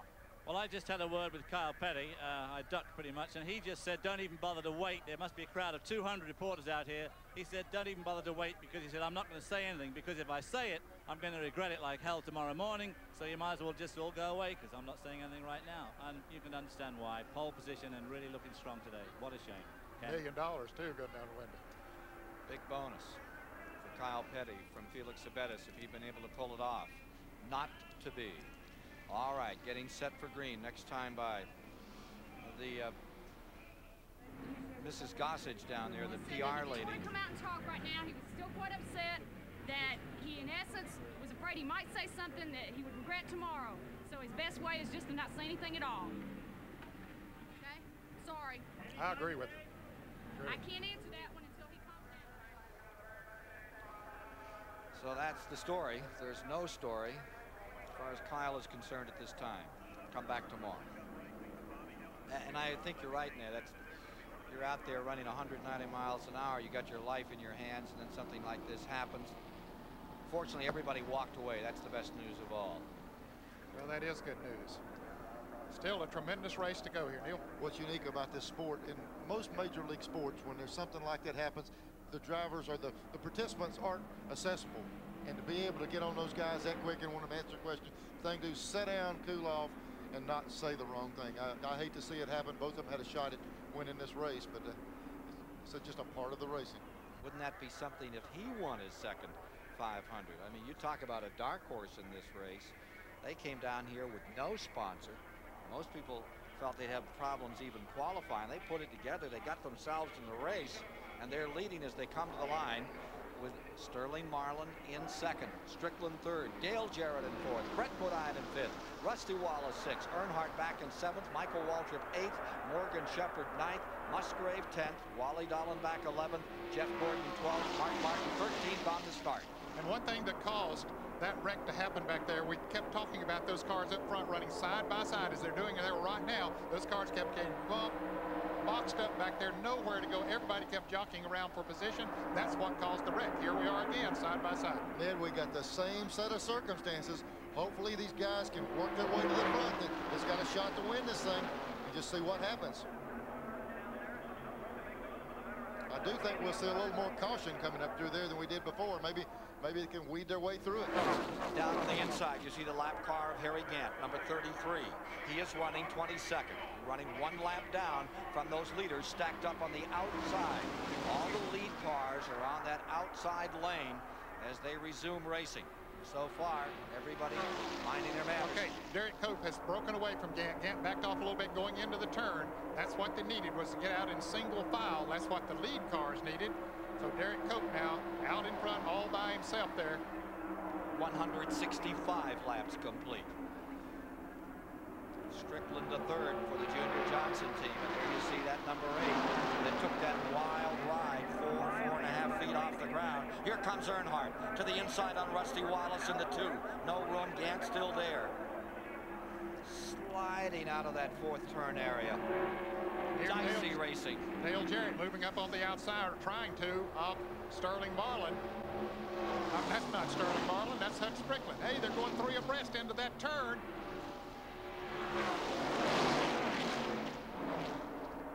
But Strickland made the move, Ned. He cleared him getting down in the corner. And he made a good move, got himself a pretty decent lead there. He had a good run on that turn. Here you see Strickland going for the lead. Look at Michael Waltrip bombing up through down the back straightaway. Taking and Earnhardt right in the middle, going 3 abreast in the middle. Who says you can't run in the middle, Ned? Right here's where we had a problem off the corner. They cleared him that time. Waltrip jumps in behind Earnhardt. It looks like the outside is the place to be right now. Marlin down to the bottom. Here's Earnhardt back in third. Michael Waltrip. Desperate situation for him. They had a very bad year last year. Lost a lot of cars. Lost a car yesterday in the 300. He feels he has to win, has to finish well today. There's Earnhardt by himself on the inside. See if he can work that outside line. That big line on the outside should be able to hold him off. Those top 3, with the exception of Earnhardt, in different cars from a year ago. Now Michael Waltrip he started to come down there and help Earnhardt. Here comes Rusty Wallace up on the outside of Michael. And look at Earnhardt. Just take it down to the inside, hold it there, and press for the lead. Strickland on the outside, Earnhardt on the inside. Looks like the line, looks like the start of the race again. Here we go, there's Waltrip taking a look inside Earnhardt. They decided that's not the smart thing to do. Long shadows down here on the west end of the speedway as you watch live the 35th running of the Daytona 500. Let's take a lap from the Goodyear blimp as the Daytona shuffle continues for $2.5 million. There's Earnhardt and Waltrip inside trying to move up on them. Jarrett went 3 wide in there around the Sterling Marlin car, moved by Rusty Wallace. Up to 5th. Jarrett, that green car. For the moment, Hutch Strickland in front. The Ford of Strickland leading the Chevrolet in second. Incredible picture from the blimp as to how this field is deployed and how they shuffle at this 190-mile-per-hour speed. All of these cars fighting to win the 500. Look at Jarrett in the green car. He jumped down the inside. He's putting him up in the 3rd place. A while ago, we saw Jarrett and Earnhardt were capable to pull away a little bit. They're trying to break again. Trouble behind Rusty Wallace is turning over. Rusty Wallace 20 feet in the air, spinning, crashing. Well, I'll tell you, when they're running that close together and jockeying around position, you just know that things like this are going to happen. And a very unfortunate situation for Rusty Wallace. Racing back to the line. Back to the flag as Dale Jarrett moves around the Hutch Strickland car. At the stripe. You know, you almost feel like you're just sitting there waiting for it to happen with that big pack of cars. Unfortunately, we've seen it a couple of times. Hopefully, Rusty's okay here. Pontiac number 2, totally destroyed, at least 10 times over. Is he moving in there? I believe he is, Neil. That looks like some movement by Rusty in there. Let's hope to the Lord it is. Yeah, he's taking his helmet off, it looks like. 89 Winston Cup champion, Rusty Wallace. Had a great run going here today. Safety crews on it and in it just as soon as the field moved by.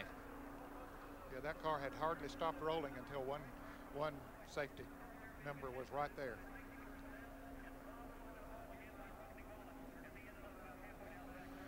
Crew chief has called in and has said that Rusty Wallace says, I'm okay. Oh, that's great news. Thank goodness. I tell you, it attests to these cars. We say it over and over again, but when something, we see what happened with Davey in this. Here we go. Let's see what happened on this thing.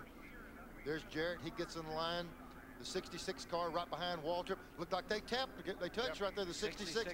And then Rusty, he gets clipped right there, turns sideways, and we know what happened after that. The air gets out of the car. Yeah, it looked like the 66 and the 30. Got to look at Rusty's car, how high in the air. Real violent flips right here. Boy. Well, similar to Darrell Waltrip here in the 400 miler in July a couple of years ago. There it is again. Another angle. Looks like Derek Cope was involved. Yeah, he clipped the 30 car of Michael Waltrip. They got together. And as you watch that, it reminds me a bit of the late Connie Saylor, who passed away just a week ago. Remember when he sailed down the backstretch, Ned? What a great racer he was, and died of cancer this past week. But he had an incident similar, except he went the whole backstretch upside down. Connie greatly missed here. Let's see, there's the 30 car. It's hard to tell. They were so close together. Anyway, the 30 and the 66 go over, tag Rusty. Watch the car. The minute the air gets under, inverted wing up in the air. You know, I think from the blimp we may get it. I think that is where you're going to see it. Look at this Wallace car just disintegrating.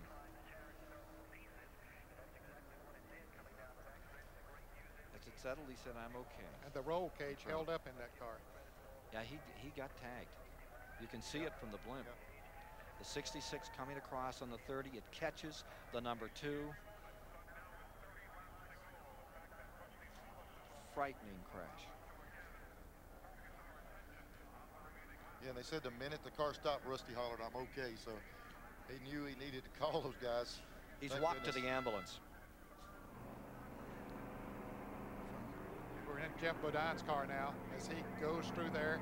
He said, I got by that one, accepting that a big piece of debris off of Wallace's car hit him right in the top of the windshield. Looked like the front windshield out of Rusty's car went right over Bodine. Turns him to junk in a hurry, doesn't it? And again, remarkably, they walk away. From a rocket ship. There he was, walking to the ambulance. The 1989 Winston Cup champion, Rusty Wallace, walks away from the remains of that car. Unbelievable. Back in a moment.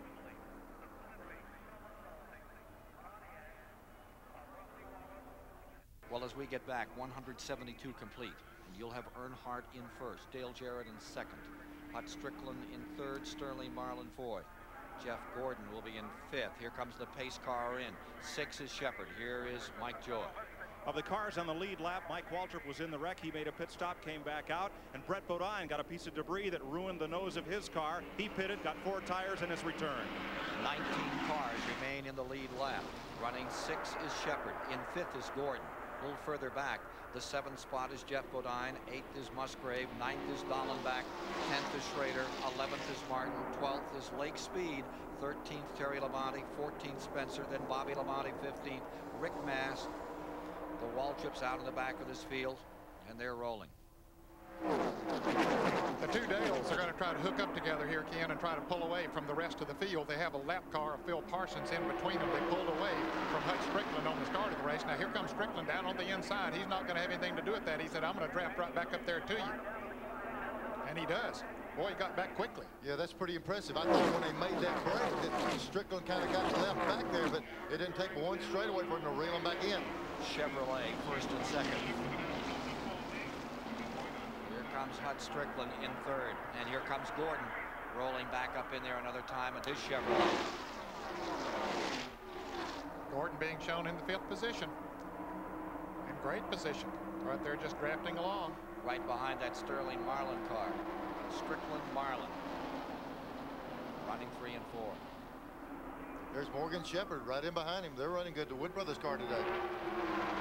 Now remember, this Sterling Marlin car, fellas, we saw it up in the air a while back. The back end up in the air, and here he is now up there in 4th position. Spun off turn 4. It's a wonder he didn't damage it when he did that. 25 laps to go. Go inside Jeff Bodine's car. Ride with him. And we'll simulate now. You're riding with him live. The actual feeling of the 31-degree banking. Now they rolled the camera up flat and left the car on the angle. Real good indication of what kind of banking these guys are dealing with. 31 degrees. Jeff Gordon just went up on the outside, made it 3 abreast, and moved into 4th place. He went around the Sterling Marlin car. And that allowed the 3 and the 18 just a little time to get a better purchase on that lead. Well, a little bit, but Hud Strickland is hanging right there with him. And look at Gordon coming on. He has a strong car now. He's running in 4th place. And that Multicola car. Morgan Shepherd now has moved into the number 5 position. It's amazing the depth in NASCAR racing to have all the crashes and all the problems we've had, and still at this close to the end of 500 miles have this many cars still in contention to win. Further back, look at this skirmish. And remember, there are 18 cars in the lead lap.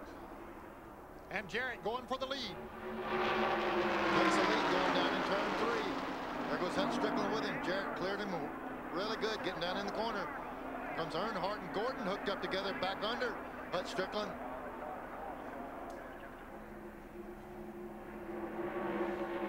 Down out of Calamity Corner come the leaders, and you have Dale Jarrett now in command of the 500. Boy, Jarrett's car has been so strong, working up through that traffic all along.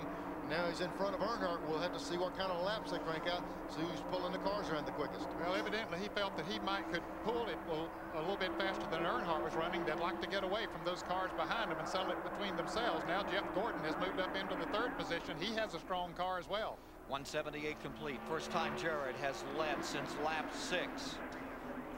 We'll be back to see how he fares in a moment.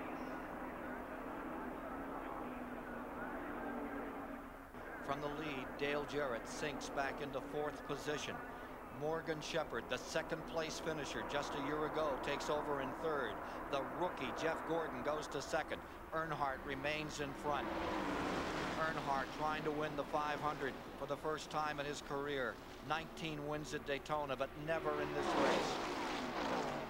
Crashed out of it, run out of fuel, been tagged in the final lap. Leading for the moment, and the 21-year-old from Pittsburgh, Indiana, reels him in the back straightaway. Less than 20 laps to decide it all. Here's David Hobbs. I'm with Leonard Wood, one of the famed Wood brothers, who can't remember how many Winston Cup races he's won. Could today be another one? You're going to steal Dale Earnhardt's win again? Well, I mean, we would love to win it, but we're just trying to survive the crashes right now. It looked like the driver's a little over anxious this year. I think he will be over anxious today. Mike Joy. The coach of the football Redskins, Joe Gibbs, is here in the pit of Dale Jarrett. He owns this race team. Coach, in the Super Bowl, you have input and control. Here you've got some input, but not much control over what's going on out there. What you feeling right now? It's a little different for me here. I'm not hands-on at all. I'm just cheering with everybody else here in the interstate pit. Another fan, but one with a big vested interest. You know, a while ago, when he was leading the race, he went down the corner. It looked like the car took off high on him, and they got around him. But it looked like he's trying to cope with that and trying to do his best he can. It looks like he can get around him on the outside. Well, he's running pretty steamy up there, but he can't pick up quite enough momentum to move up beside of Morgan Shepherd. That's what he's trying to do. In the 125-mile qualifying races, his car did work better on the high side of the racetrack. And apparently, that's the way that it's going right now, but he just can't get the momentum to move around. Calm and collected. Martha Jarrett looks on as her son maintains a top position, going for 3rd once again on the outside. Got it this time. That's where he worked good all day the other day. Jarrett was able to go high, take the line away from him, and when when they come off the corner, he's in position of trapped up. Kyle Petty has been out trying to make some laps and pull the car back on pit road, and Derrike Cope has returned to the race. Right side of that car badly bashed in. Well, here we are. 184 laps complete of 200. It's Earnhardt in front, trying for the 15th time to win the 500. 15 was a lucky number for David Pearson. 15 was a lucky number for Bobby Allison. That's when they won the 500 in their 15 tries. What about Earnhardt today? And what about this rookie in only his first try? Gordon, number 24, is back again for Hendrick Racing. Here he comes. Three Chevrolets out front. You know, Ned, they said earlier that Gordon hit something on pit road and messed up the spoiler on that car, the front air dam. They must have fixed it. It won't affect it so much in a draft here, but the question will be, can he lead if he jumps out there? Jeff Gordon has said, I was racing sprint cars, and those are mean race cars. I was racing sprint cars before I had a driver's license. You learn well in those open cockpit cars, and right now he's running second. We'll be back for the finale of our live exclusive coverage of the Daytona 500 on CBS Sports after this message and a word from your local station. The Daytona 500 is sponsored by Ford and your Ford dealer. Have you driven a Ford lately? Goodyear, #1 in tires. Quaker State, the big Q is one tough motor oil. And by Smooth Busch Beer and easy drinking Busch Light. Busch, the official beer of NASCAR. 11 to go, and if it stays green, we'll stay with it right through to the finish for you in this one of the most exciting Daytona 500s in history. At this moment, Dale Earnhardt is leading. Right behind him is the rookie, Jeff Gordon. And then you see in third, Dale Jarrett, and the '86 champion, Jeff Bodine, has pulled himself right back into this race in fourth. Hut Strickland is in fifth. Running sixth is Sterling Marlin. Seventh is Shepard. Eighth is Mark Martin. Ninth is Schrader. 10th is Wally Dallenbach. 11th is Mast. 12th, Labonte. 13th, Lake Speed. 14th, Jimmy Spencer. But it's right here on the nose. Jeff Bodine and Dale Jarrett ran side by side for about 2 laps, Ken, and that allowed Dale Earnhardt and Jeff Gordon to pull away a little bit. Now Jarrett has broken away from Jeff Bodine and is about to catch the front 2 back again. Final 10-lap countdown coming up. Pittsburgh, Indiana's Jeff Gordon looks over Earnhardt inside and outside. Ray Evernham, his crew chief, has great faith. I guess everyone's going to have great faith in this kid after what we've seen today out of this 745 pound. Out of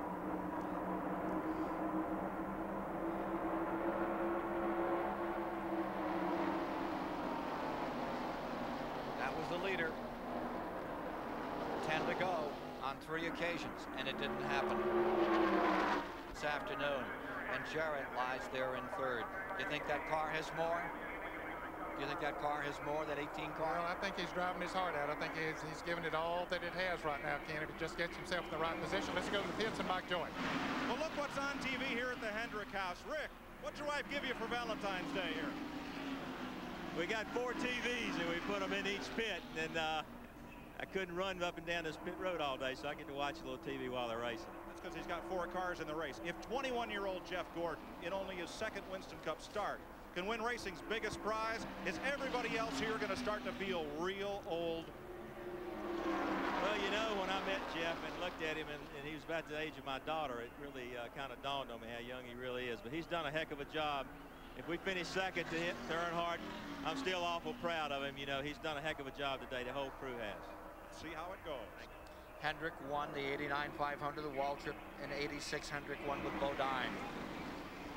Earnhardt for Richard Childress. The lap countdown continues.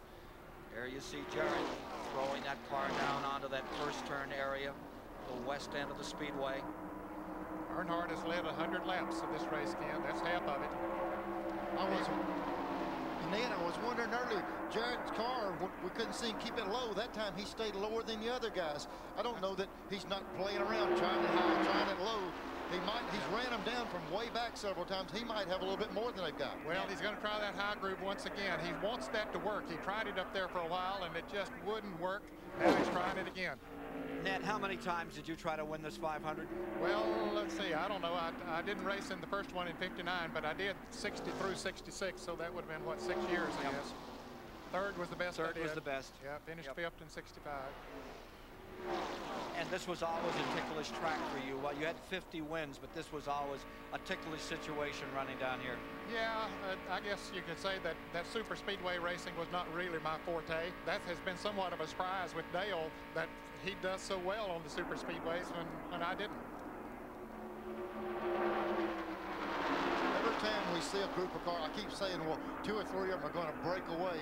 They'll string it out, all of a sudden, here comes a pack coming back. Now break away, and here comes a pack. This entire group of cars here can possibly close it up.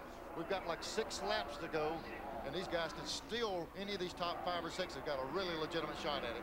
You can see on the front of Jeff Bodine's car, he has some damage on his car there, which is hurting it aerodynamically. I tell you, he's doing a great job of staying up there with those front runners, with that car not driving as well as it would have a little bit earlier.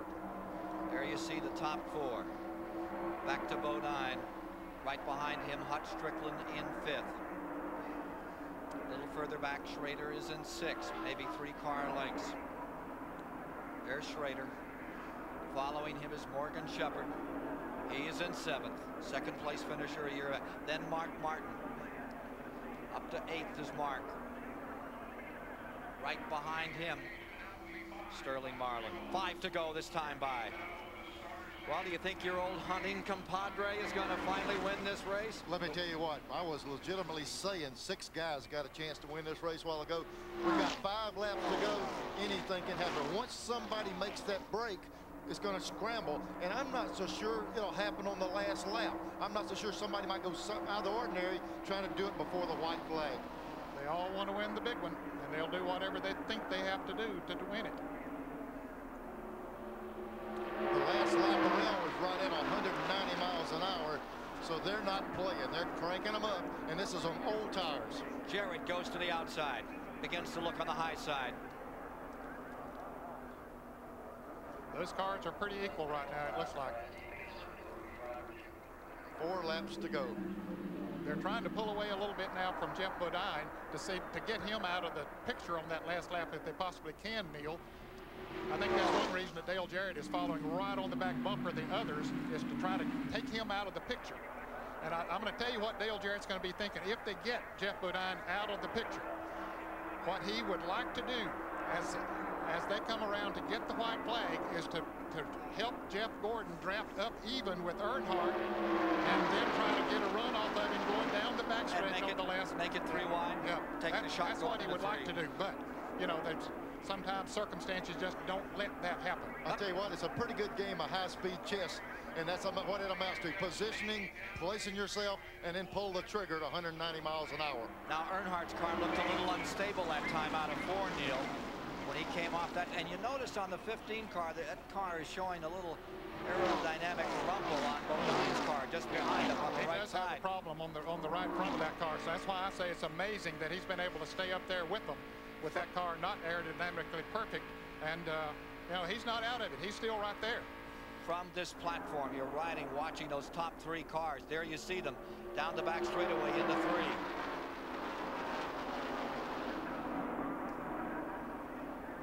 There's Jarrett. He's looking at that high line again. He wants to get a good run off of this corner. The other 2 cars are nose to tail. Gordon took a look to the inside then. He's going to try looking again. Here comes Jarrett dipping to the outside as Gordon went to the inside. Looks like he's going to clear him, getting down in the corner. Into 1, Jarrett on the move. Come on, Martha, he's going to be okay, dear. Ned, she's quit looking now. Yeah. Down for the finish. A couple to go. Again, Earnhardt looking unstable coming off the corner. You could see the tail switch, and he just gathers it up like the master he is. Jarrett wants to push him hard into this turn. He wants to push him hard in there. If his car's getting loose, he wants to loosen it up even more. The closer he can get the bumper to the back of Dale Earnhardt's car, the looser Dale will get. There he comes. It looks like he's driving up under him. Earnhardt's car got loose and slid up the racetrack. Dale Jarrett seeking in. They touch. They come back to the line. White flag. White flag and 1 lap to go. Earnhardt coming back on the outside. Bodine gets into it. Strickland gets into it. This is the finish. Did we say 5 cars had a shot at it? Get ready, because it's coming to the wire. There's Jarrett in front. Jarrett pulling back in front. Bodine comes down to the inside. Jeff Bodine, the 86 champion, trying to find some room. Come on, Dale. Go, Betty, go. All right, come on. I know he's got it to the floorboard. He can't do any more. Come on, take it to the inside. Don't let him get on the inside of you coming around this turn. Here he comes, Earnhardt. It's the Dale and Dale show as we come off of turn 4. You know who I'm pulling for. It's Dale Jarrett. Bring her to the inside, Dale. Don't let him get down there. He's going to make it. Dale Jarrett's going to win the Daytona 500. All right. Oh, look at Martha. Oh, dear. Oh, can you believe it? Way to go. Hey. Man. Did you teach him to drive that race car? Oh, you think she'll get out of the van, or you going to go get her out, Ned? Oh, that poor girl, she needs help. Happy Valentine's Day, Mrs. Jarrett. How many people get to participate in 2 Super Bowls? There he goes. He's won the Super Bowl of stock car racing, Joe Gibbs. 36-year-old Dale Jarrett. And Martha was not at his first win. When he won in Michigan in 1991, she wasn't there. Winning his 2nd Winston Cup race. Winning the biggest race of the year. Winning the Great American Race. Dale Jarrett from Hickory, North Carolina, headed for Victory Lane, where you will meet him in a moment.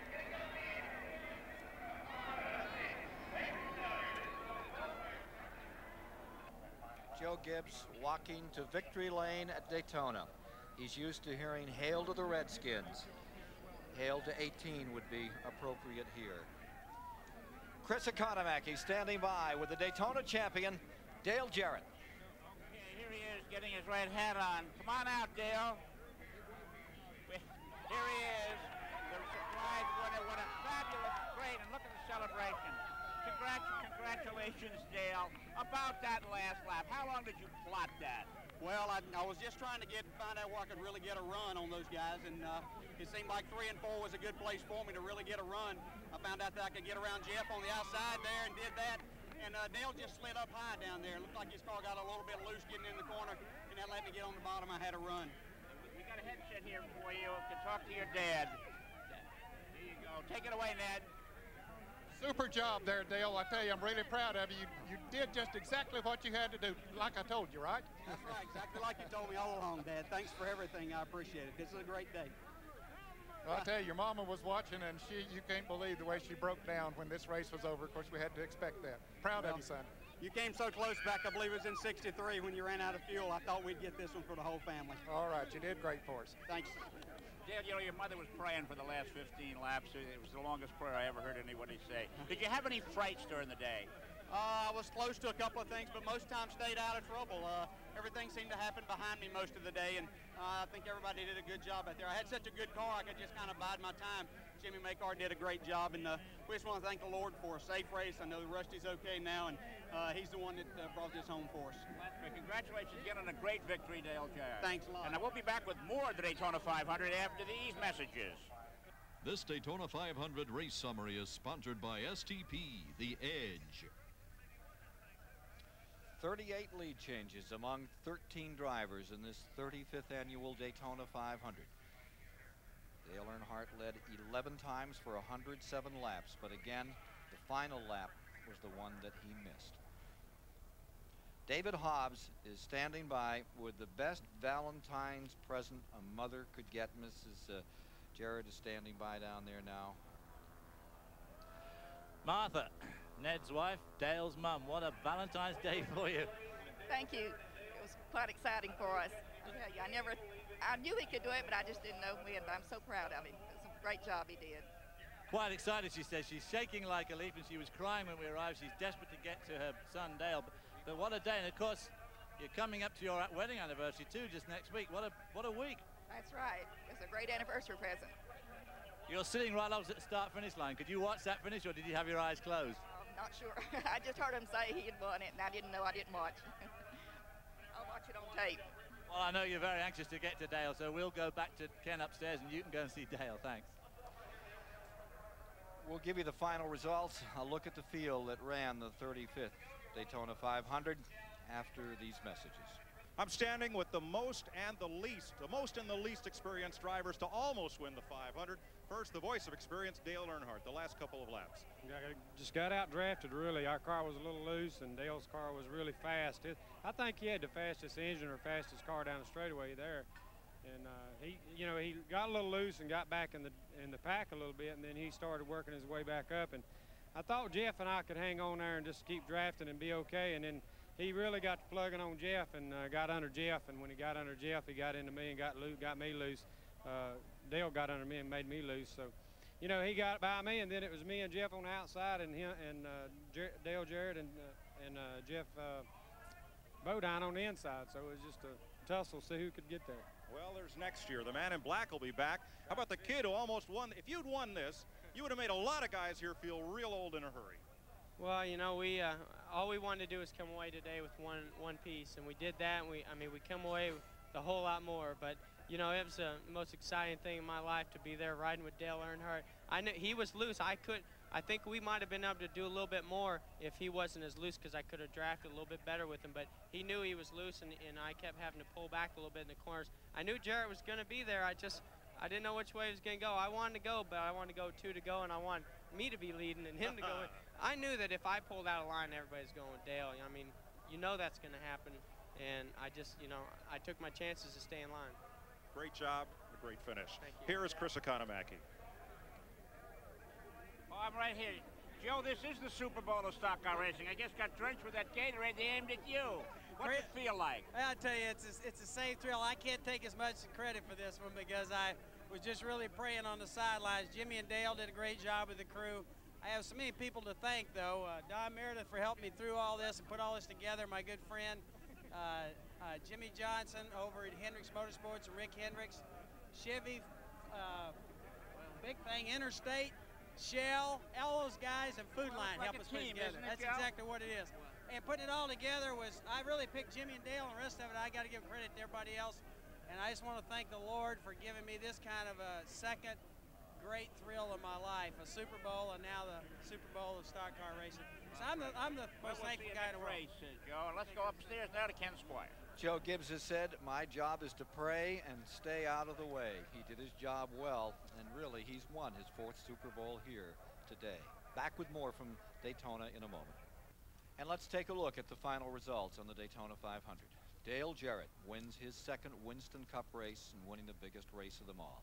Dale Earnhardt will have to go to 16 before he tries again to win this race. Taking a look at more of the finishing order here today, it was Terry Labonte back in 11th. Ted Musgrave had a very good run in 15th. Looking further back in the field, Michael Waltrip finally wound up in 16th today.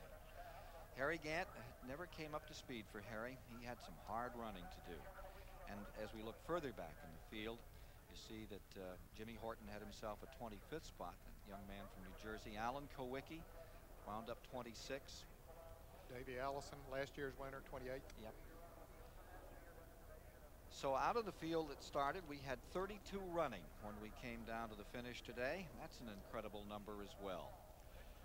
So that's it here from Daytona. As the 22nd winner of the 500 is Dale Jarrett. And so for Ned Jarrett, Neil Bonnet, Mike Joy, David Hobbs, and Chris Economaki, Ken Squire saying so long from the Daytona International Speedway.